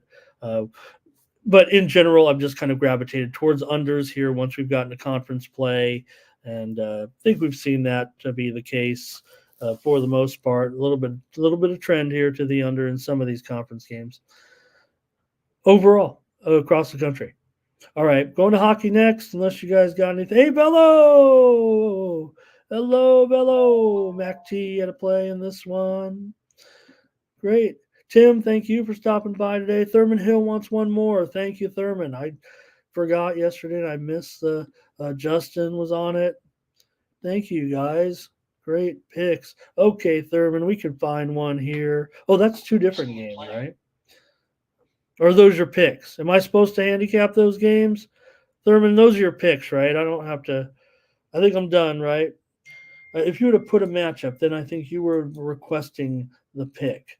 So here, I think Thurman's picks today has New Hampshire in the game against NJINT. They are a favorite on the road. New Hampshire on the road here, laying 4, maybe even 4.5 at some spots. Showing 3.5 juiced at FanDuel right now in that one. And also here, I'll put the steam here at the end of the show, the early college steam. Let me give over a couple. I see some steam coming in right now in some games. Let me read a few off that have just come in with the last few minutes. Maybe we can hit these lines. This is for Poppy here, coming off the Don Best steam right here, right now. Here's a hot one. Hey, guess what? Mr. Ramon and his unders. Well, look, I gave out Minnesota in that game against Michigan State, right? Or was it the under? Well, let's call it a double play. So maybe I didn't mark it correctly. I did say under, right? Better get on it right now because that's moving under. Minnesota and Michigan State currently being hit under. It was 142. I said it was going to go to 141. That's probably where it's headed at this point. That game is currently on the move under. I'm showing 141.5 in a lot of spots right now on that one. Other steam rolling in within the last couple of minutes here include Seattle and Stephen F. Austin. They went over 139. When I say over, I'm talking about probably the Sharps. Whatever triggered the steam, and a steam play is not just something I made up as a title of a show. It's when one sports book moves and all the other books follow, or a coordinated move where the spread is moving at all the books simultaneously. Here comes some more. So Seattle and Stephen F. Austin over 139. That Oregon-Colorado game beat me to the punch. Probably right when I was saying it. That one is on the move under all right now. Maybe it's you guys. Maybe it's everybody in the chat here on the show. You guys have taken my advice, pounded the under, and we moved the market. Probably not, but nonetheless, that Oregon-Colorado game better grade me at probably 147 at this point right now. I'm showing 148.5 there on screen. Forget about it. That's long gone. 147 or lower at this point. Let me go to live. 145.5 right now. Oregon and Colorado as we speak right here on the morning steam. That's why you're here. 60 of you still hanging out. We should stay on all day. We'd be moving. We'd be tracking these line moves and your head would spin. Maybe you already do. I'm already also showing a little bit more of a move to Oregon. I'm going to do one more update on this line, and we're going to probably move on. But look at that. And that was some steam that came in at 147.5 down to 145. So, all right, I think that's some of the latest steam. And again, what I'll do is I'll load it up in the Discord here right after the show, all the earliest moves from the Sharps. Thanks a lot, you guys. Let's move on. I think, to some college, some hockey, because I see some chat coming in. Let's get to it. Tyler Bain is here. Hello, Tyler. Welcome to Tyler Bain. He's ready to go with BGK and the Rangers. Hopefully, Tyler, you can stick around with me for about 15 minutes or so while I start at the top of the board here in that one. You were talking about the total, and at this point, I think unless I get there and see something with the line move, I was going to look at the side. Mac T, though, does have some comments for you in that one. Thank you, Thomas Lewis. See you later, my friend. All right. Looks like we've got Fleury in here. Let me update the goalie computer, but Fleury here and Vasilevsky, it looks like, in this one. With the Lightning favorite here, $1.40, and the total at 6.5. So we get ready to roll here with our NHL coverage. Big card here, 10 games tonight, starting with this one in Tampa Bay.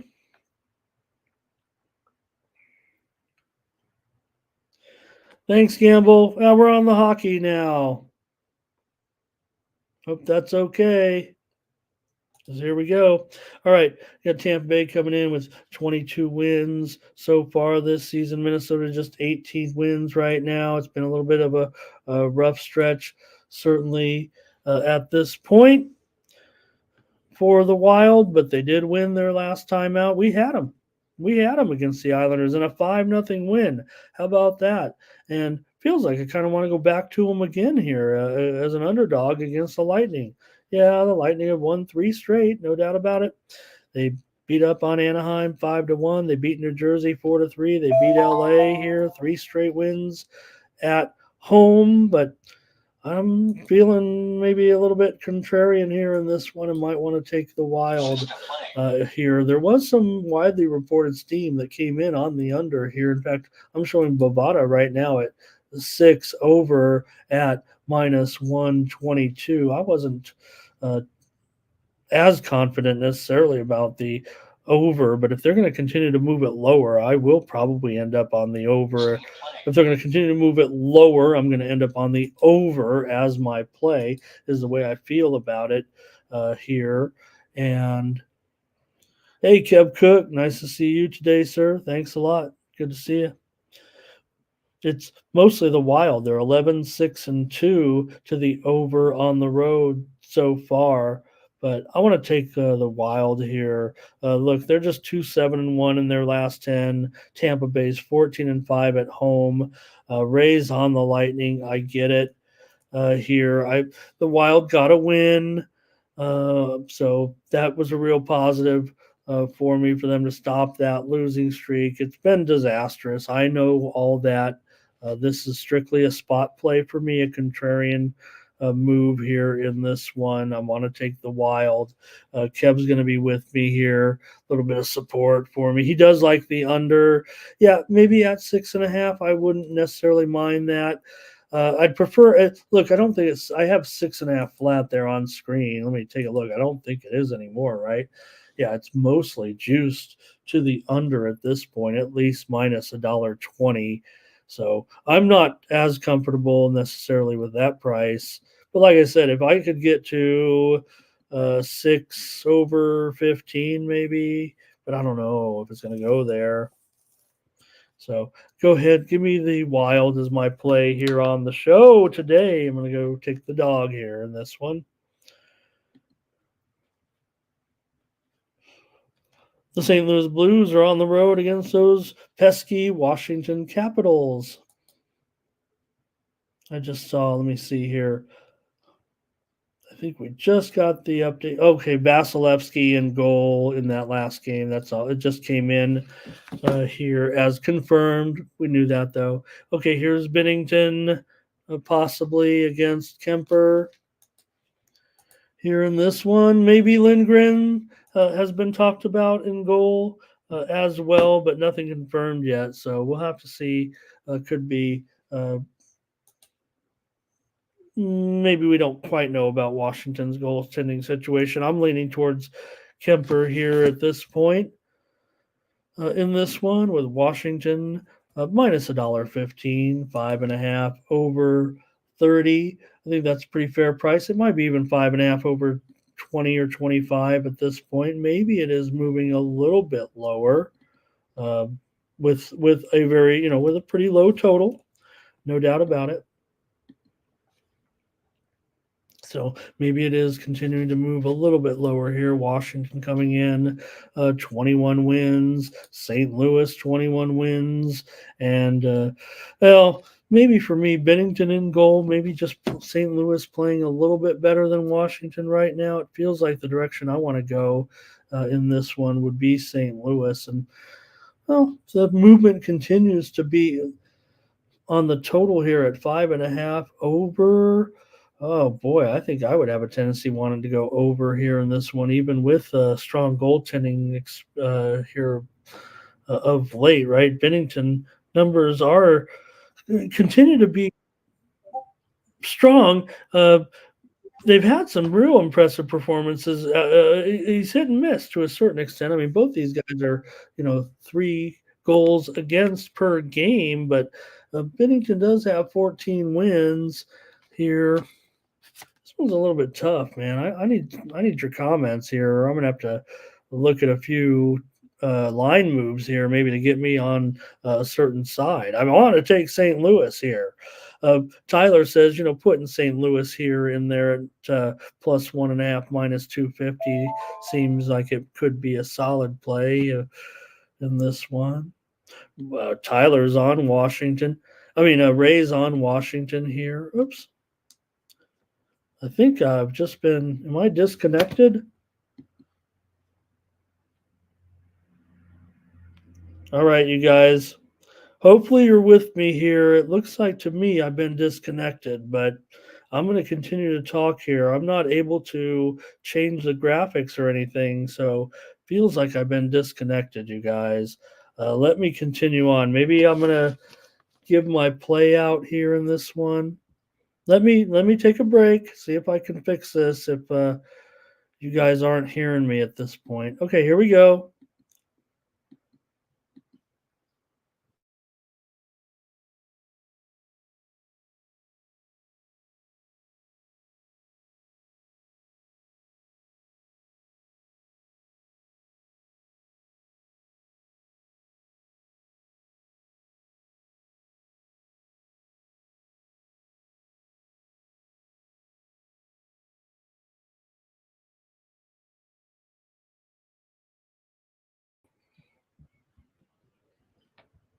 All right.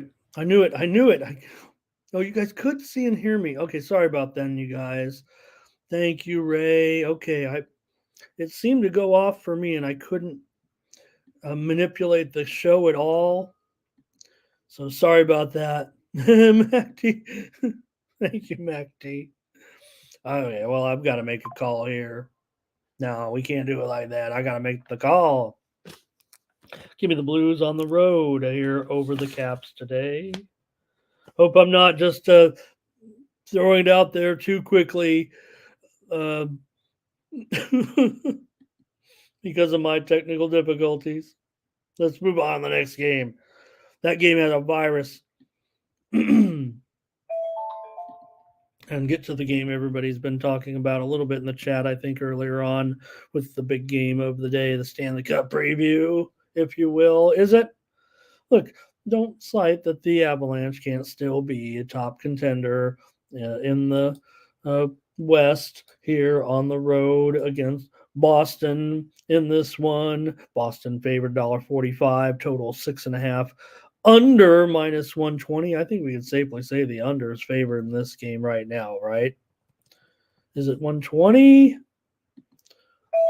I don't know if I agree with the move necessarily,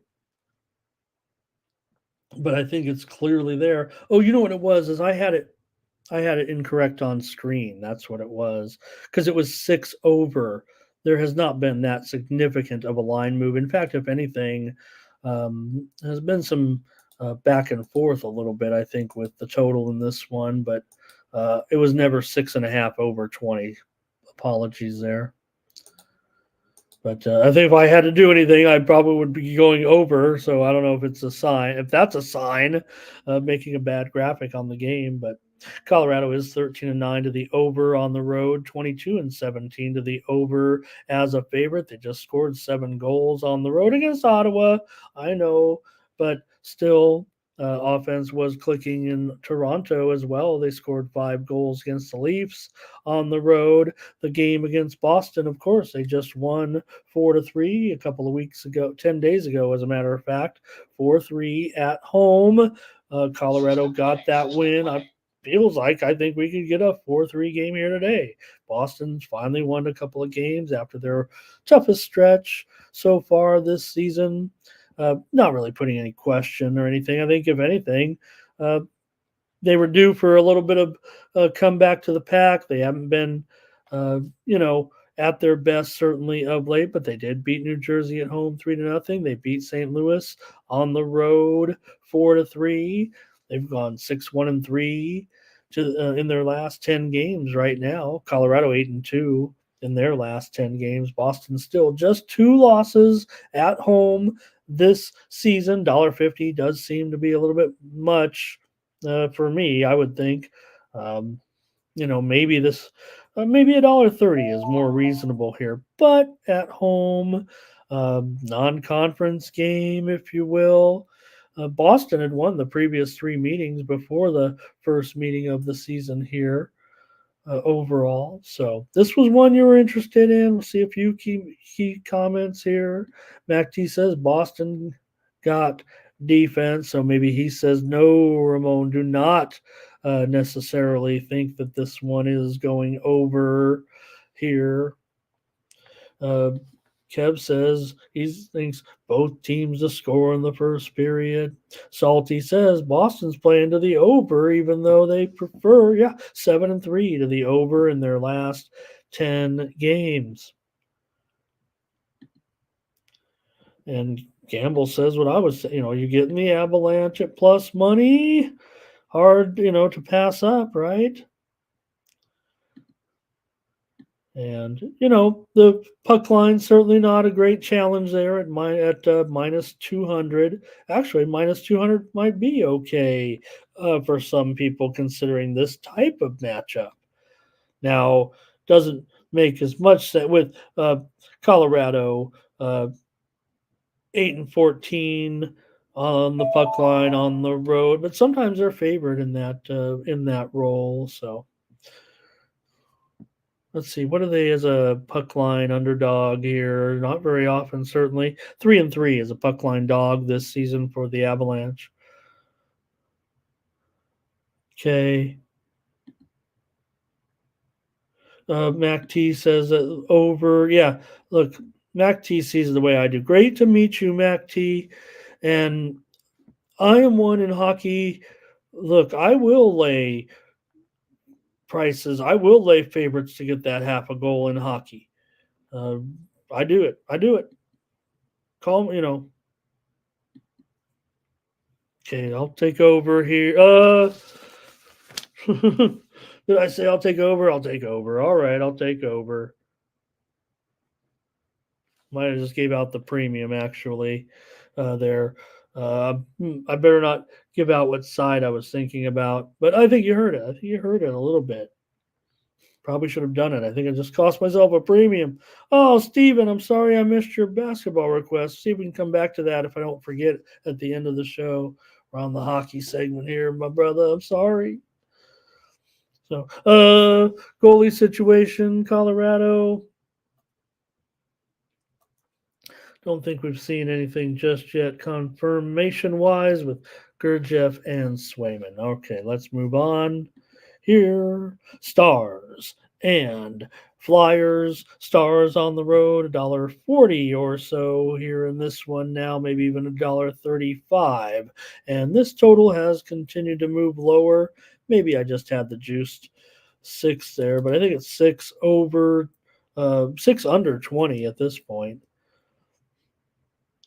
And Stars, maybe we'll call it $1.35. 6 under 20 now with Dallas and Philadelphia. think we've got a little confirmation here on these guys. Maybe it is going to be Ottinger. One site, Urson is confirmed. Okay, Urson is confirmed. I don't know if Jake is yet, but I'll probably end up on the over here in this one as my play with the Stars and the Flyers. That's why I was maybe a little bit more concerned. Urson's been good. I mean, you wonder if it is, look, it's, 20 starts in now, so you got to consider it to be pretty good. But I don't know, maybe the Stars. I mean, they are definitely an over team to this season, 27-16. They go under. If you look at this game, you're gonna probably trend to the under. I mean, the Flyers are 2-8 to the under in their last 10. They're 11-21 to the under as an underdog. The Stars, they only go over as a favorite. They've been going under of late, but 25-15 as a favorite. A lot of those games at home, they'd have to carry it over here against a Flyers team that continues to defy 4 straight wins now. Here, they're coming off the win at St. Louis 4-2. They won all 3 games on the road trip as puck line underdogs coming into this one. Sharp so far. Maybe they've hit Dallas a little bit, and the action on the total has been back and forth, but I like the over. I'm going over in this game. Can't read you off many other than Dallas going over a lot. And again, it's often at home. On the road, they actually have more of a tendency to go under. But the first meeting between these two teams at Dallas, 5-4. So, but I want to go over in this game. I'm got to be contrarian here in this one. I'm playing this as the matchup is going over. I can't sell you on anything. If I were to handicap it there, maybe we'd have to explain a lot of these reasonings for and under. Nothing here from you guys other than Mac T talking about that, giving up those 5 goals, certainly. But like I said, again, I'm not making excuses for the pick. Like I said, I want to go over, but the Dallas games at home have gone under. Last meeting here in Philly, 5-1. Back in last season in November, 5-1. Dallas got the win. Dallas owns this series, by the way, of late.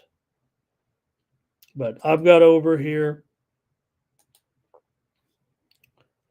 Next up, Canadians and Senators. Hey, yesterday there was a light card, and don't forget there was the one postponement with the weather there in Buffalo, but we did have 2 games and 2 winners yesterday here on the show. We had the puck line, we played some favorites. What can you say? Favorites meaning we laid the price, took the puck line with the Canadians and the Red Wings on the road, but we got those wins. That's all that matters here. Here's the Canadians and the Senators tonight. Senators going to be a big favorite over my Canadians. And man, a lot of pressure to the over early. They've been coming back on the under here a little bit of late. 180, 6.5 over 30 though does look to be the price. And Ottawa with all their games right now just seems like over city, doesn't it? Especially these home games. They can probably even get a 7-goal game with the Montreal Canadiens, I would think here. Right now, let's see. This series has been of biggest note to me. 6-4 was the meeting back on October the 7th. Canadians won that one here in Ottawa. This series in general has been producing some overs here of late. Ottawa's 13-6-1 to the over at home this season. Both teams are going under here of late. Montreal 3-7 to the under, also 9-12 to the under on the road. Ottawa 3-5-1 to the under in their last 9 games. So, but Ottawa, again, big time over at home. I would think against Montreal, this one to me is going to be headed over the total. And Canadians for Kev Cook. He also, is this the game he's going over here also? Or is that the last game? Okay. I'll take Kev Cook's Canadians money line. I like that. I mean, I like it that you're taking the Canadians. I hope they can win here. Look, Canadians definitely a little better on the road or competitive on the road. 10-7 on the road this season in Ottawa at home. Uh, they're not that great. They're 11-11 for a team that yeah, they're not great. I mean, look, here we have a 15, 24, and 2. What are they? 15, 24. Oh, no. Yeah, 15, 24. They can't. They have trouble. Better win the game in regulation. Ottawa puck line looks juicy for Gamble. Kev Cook says uh, they've been cashing those last 2 games in Montreal. No doubt. All right. Yeah, I don't want to trust Ottawa. Come on. Montreal plays decent on the road. You get a decent puck line here of $1.55. That feels okay to me too. But Gamble says he might take that plus money, get him at home. All right, here we go. I'm on the over. Montreal and Ottawa tonight. A couple more Canadian teams going at it here tonight with the Leafs taking on the Flames on the road here. The Leafs are favored minus $1.30, maybe even $1.25 right now at Bovada. 6.5 over minus 20, maybe even $1.25 here. Martin Jones and Vladar expected to be in net here in this one. And we'll see if that is. I think actually I saw a different. Yeah, maybe it's going to be Skinner here. Could be DeCord and Skinner all of a sudden. Looks like that's what the sites are starting to gravitate to. Yeah, I better get roll. I better wake up here. Oops. Oh, no wonder I was on the wrong game. Okay, sorry about that, you guys. Oh, I see. You guys are already talking about the Kraken. That's right. I'm sorry. I got confused there. It said, is the Kraken going to roll? I see it in the chat. All right. Sorry about that. Yeah, I think I've got Jones and Vladar here in this one. Okay. Maybe Markstrom, certainly for the Flames. Don't let me get too confused here. I'm just an old man getting confused on screen. But you have Calgary here minus plus $1.10, $1.05 or so. Toronto on the road, favorite here, $1.30. I've already seen some of the talking heads talking about great spot here for the Flames. I might agree. I might be ready to go with Calgary here in this one at home at even money or better. Why not? I mean, Calgary's won 7 of their last 10 games. They're 11-7 at home. Toronto's been a fine road team. No doubt about it. They're a good team. Both teams, though, coming in here with 21 wins at this point. And, Calgary's lost a few more, certainly, than Toronto, but seems like they're playing a little bit better right now. Are the Flames are off a 4-game winning streak here currently, beating Arizona at home. They won at VGK. They won at Arizona. They beat Ottawa at home. So on a roll right now. It was close, 3-2 against Arizona, but it's Toronto on a 4-game losing streak now. So kind of want to take Calgary here maybe for a premium, but I'm just not sold yet on the total. Sharps appear to be moving toward the over here in this one, but I wasn't sure I was ready to go over necessarily right now with these two teams. Toronto's gone 2-7-1 to the under, I think, in their last 10 games, and Calgary's 2-8 to the under in their last 10 games. And these two teams definitely, score some goals, end up in some higher scoring games. But I'll take Calgary here at even money or better for sure to win tonight against the Maple Leafs. Give me Calgary. Here's Kev. He wants Flames and under. Here's Ray. He wants over in this one. It looks like the picks for you guys. Appreciate it. All right, here we go. Now I'm back. Now I know what's going on with Kraken here on the road. Probably DeCord and Skinner. I think that's what everybody's talking about.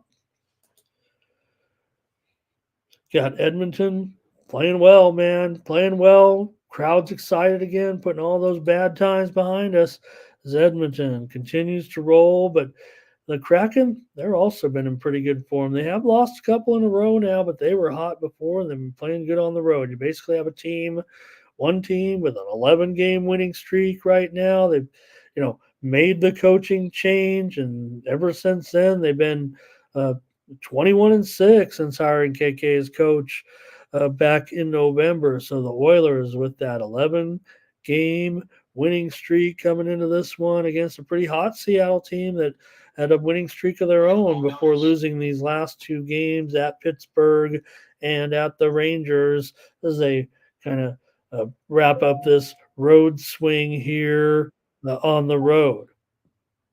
The Oilers have dominated this series, really. They already have won the meetings here this season. They've won 4-3 here at Edmonton last time out in a close one. They also had a 3-1 win here back in October. But certainly it's been pretty good times right now for the Oilers, and they're favored big time here at 220. Does seem a little bit unfair to a Seattle team that, right now looks to be one of the best road teams currently running. Yeah, they're just 10-8 on the road right now, but remember how good they were last year for most of the season, and they've kind of gotten back to that form here for the most part, despite giving back these games here in the last couple of nights. So I just want to let me see here.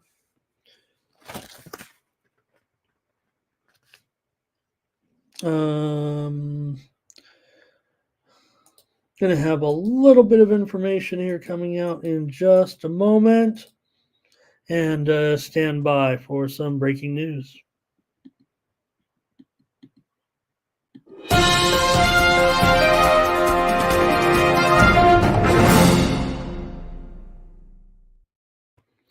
All right, just getting word right now that the game on Friday between the Dallas Mavericks and the Golden State Warriors is going to be postponed following the death of Milosevic, the assistant coach. They did postpone their last game. It obviously has hit this team pretty hard, a pretty popular guy, especially with his coaching peers there and the team as well. But again, this man basically died in the presence of the coaches, and it was a pretty traumatic situation apparently in that restaurant at the team dinner at that time. And maybe there might be some figure this game is tomorrow, late game at Golden State, but maybe there's also some other things involved with laying to rest their coach and friend. So just want to pass that along to you. Get back to the hockey coverage now and continue on. All right, with that game we were discussing here with the Kraken and the Oilers, probably just make the call here and get moving with it. Man, this price looks a little bit high, doesn't it? I mean, you want to give the Kraken a chance here, I would think, to stay in this game. They're playing pretty well here. Yeah, the Oilers have owned this series for the most part, but the price isn't terrible here at $1.35. Kraken do play well. I'm not sure on the total necessarily. I guess at 6.5 over. I know these Oiler games are high scoring. I mean, we know that, but Kraken 2-8 to the under in their last 10. So let me give it the Kraken. I'm going to take the Kraken on the puck line here at minus $1.35 to make it at least a 1-goal game here tonight. Anything for you guys here on this one? Kev Cook says he likes the under in that one. Interesting. Great call. I mean, that's the way I want to look too, Kev. And if it continues, look, the comeback has started already, it looks like, on the under. I want to see how much professional pressure I see here and how the bookmakers adjust, but I don't want to lose too much value necessarily. Look, Seattle does not score usually against Edmonton. That was the fact. They scored 3 goals in the last game, but before that, Seattle had 3 goals, I think, in their previous 3 games against Seattle. Okay, a couple more here, and we'll be done with the show. Thanks, everybody, for joining me today. Predators here going up against the Kings tonight. And here's Nashville, an underdog. The Kings are going to be $1.50 or so, it looks like, $1.55. And the total is pretty much 6, maybe 6 under. There's some 5.5 over. I see 5.5 over 34 at FanDuel currently in this one with Nashville and my Kings. Look, Kings are still in fine position. They were definitely in a little bit of a tailspin. They did get a win against Carolina, but then they got blown out the next time out against Dallas. I want to kind of trust the Kings here. I want to play the Kings probably tonight, even as a favorite in this one. Probably going to go to the Kings. This is the first meeting of the season between these two teams. Kings are just 1-5-4, I believe, if I'm looking at this. 1-5-4 in their last 10 or so right now. Nashville 11-8 on the road this season, done a pretty good job certainly of late. They're also 24-19 overall. We know 24-19 and 1. Let's see here. Got the standings up at least. Yeah, 24-19 and 1. Kings 21-12 and 4.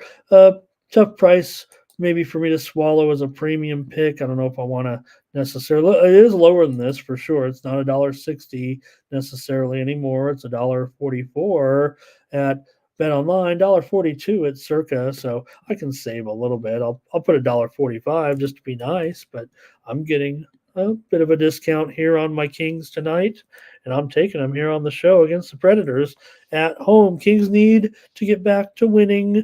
I don't think they're totally broken here at this point, despite this tailspin of late.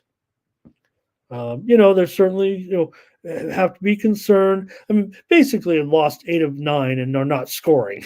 So that kind of makes it kind of tough.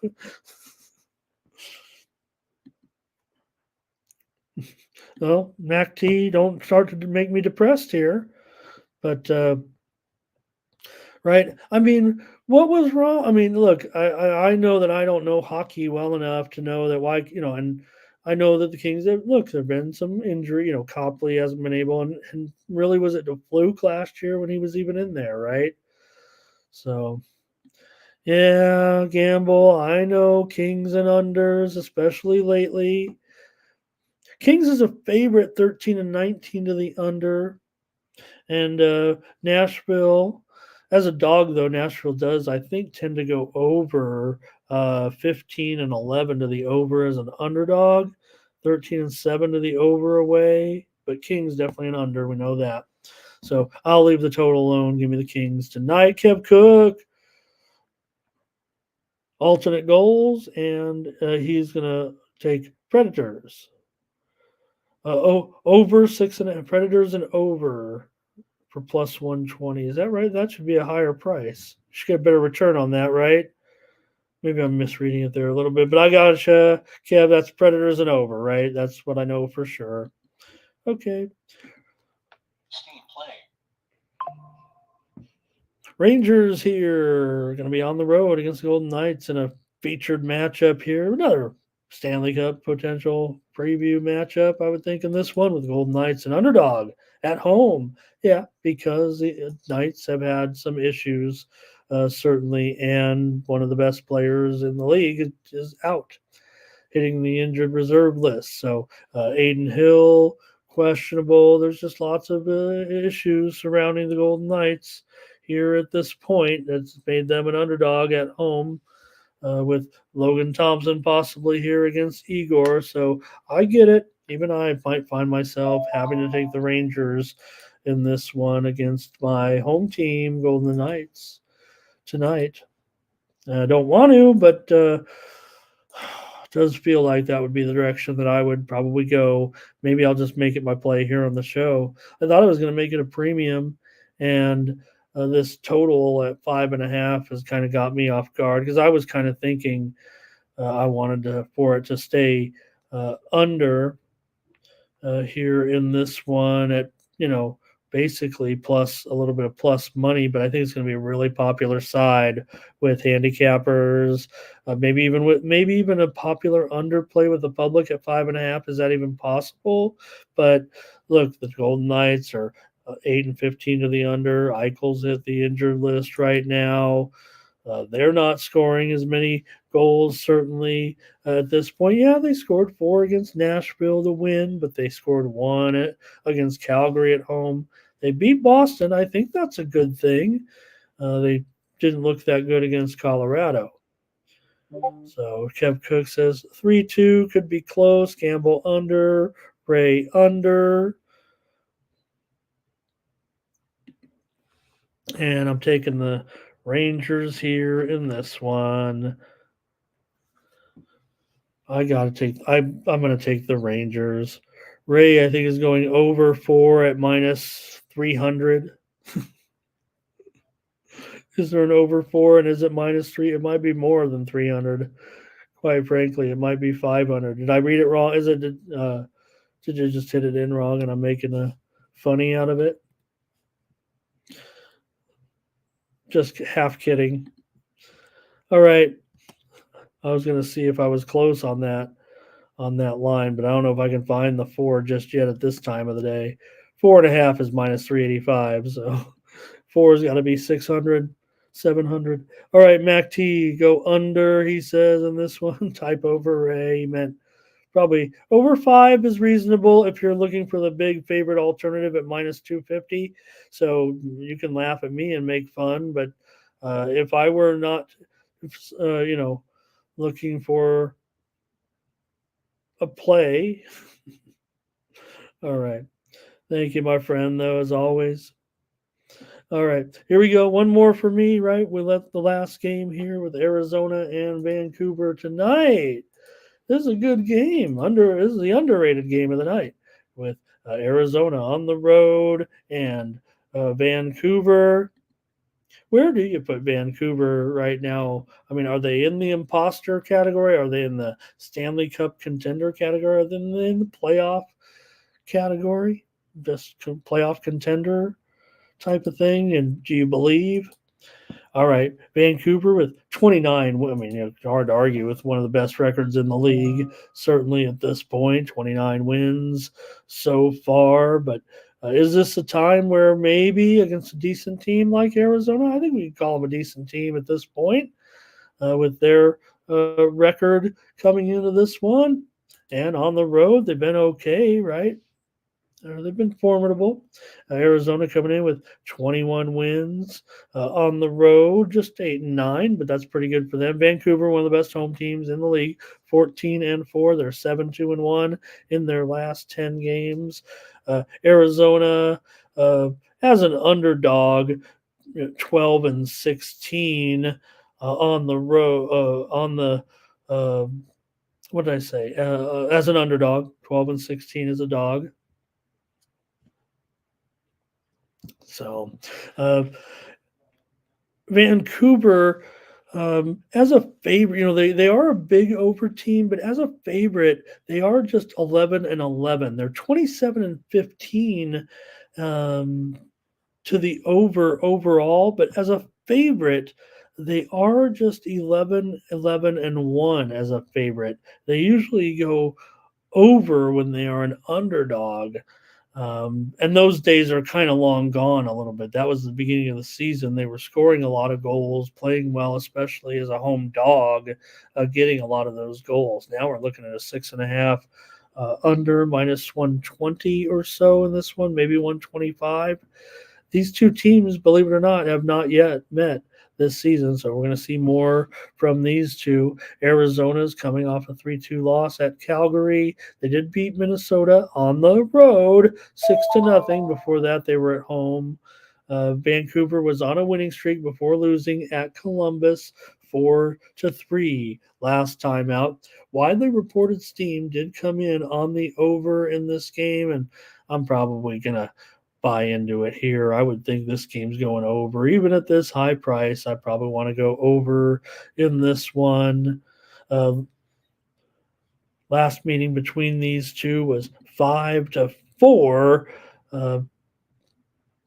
That one was in Arizona. It was last April, but that was the last time these two teams met. They did combine for 9 goals.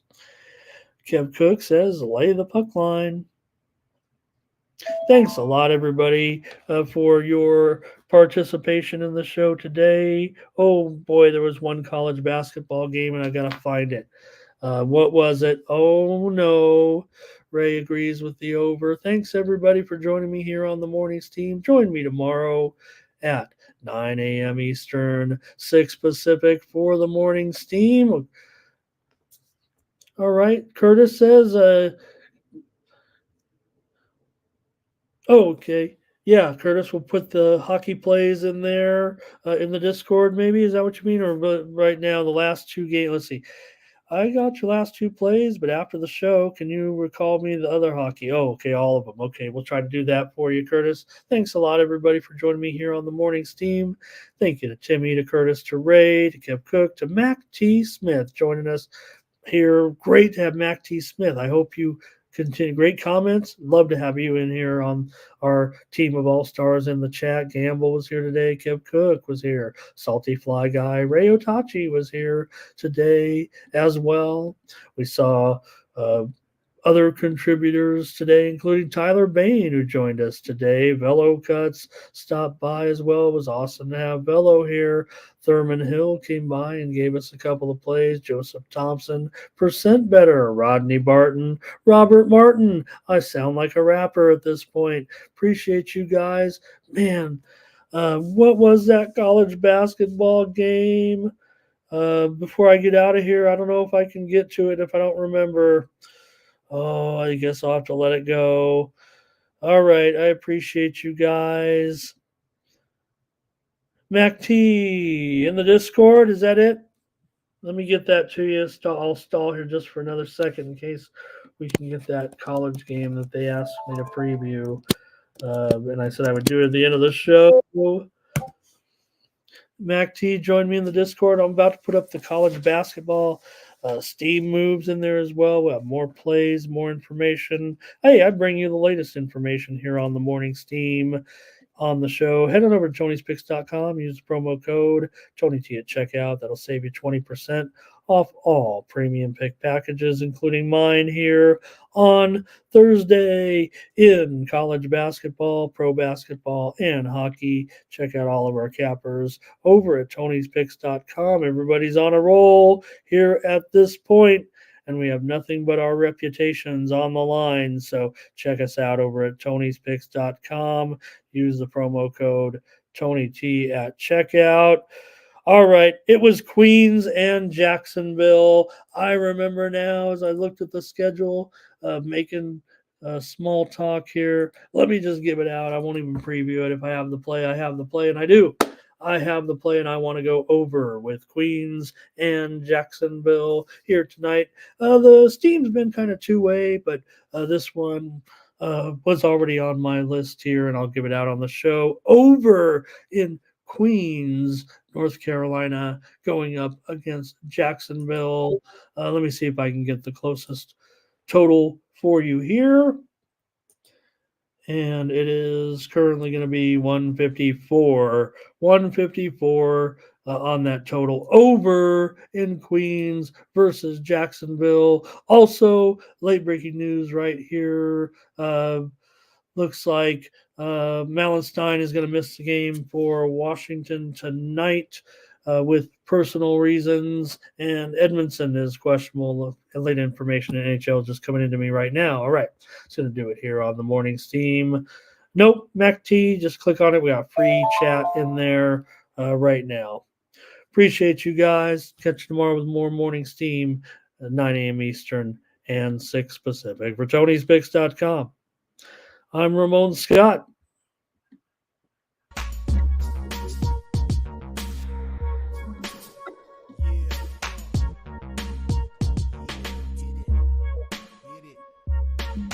can it be? Showing up with Tony T. Yes, Ramon SEO. To the double TV funnel and these bookies like 1, 2, 3. They tapping out and we cashing out. It's plain to see. The morning steam is the A-team, Mr. T. And I pity the fools who can't hang. Coming with real game is sort of a freight train. It's been reported bank rolls are easy to maintain. So get situated and listen to the picks. And it goes a little something like this.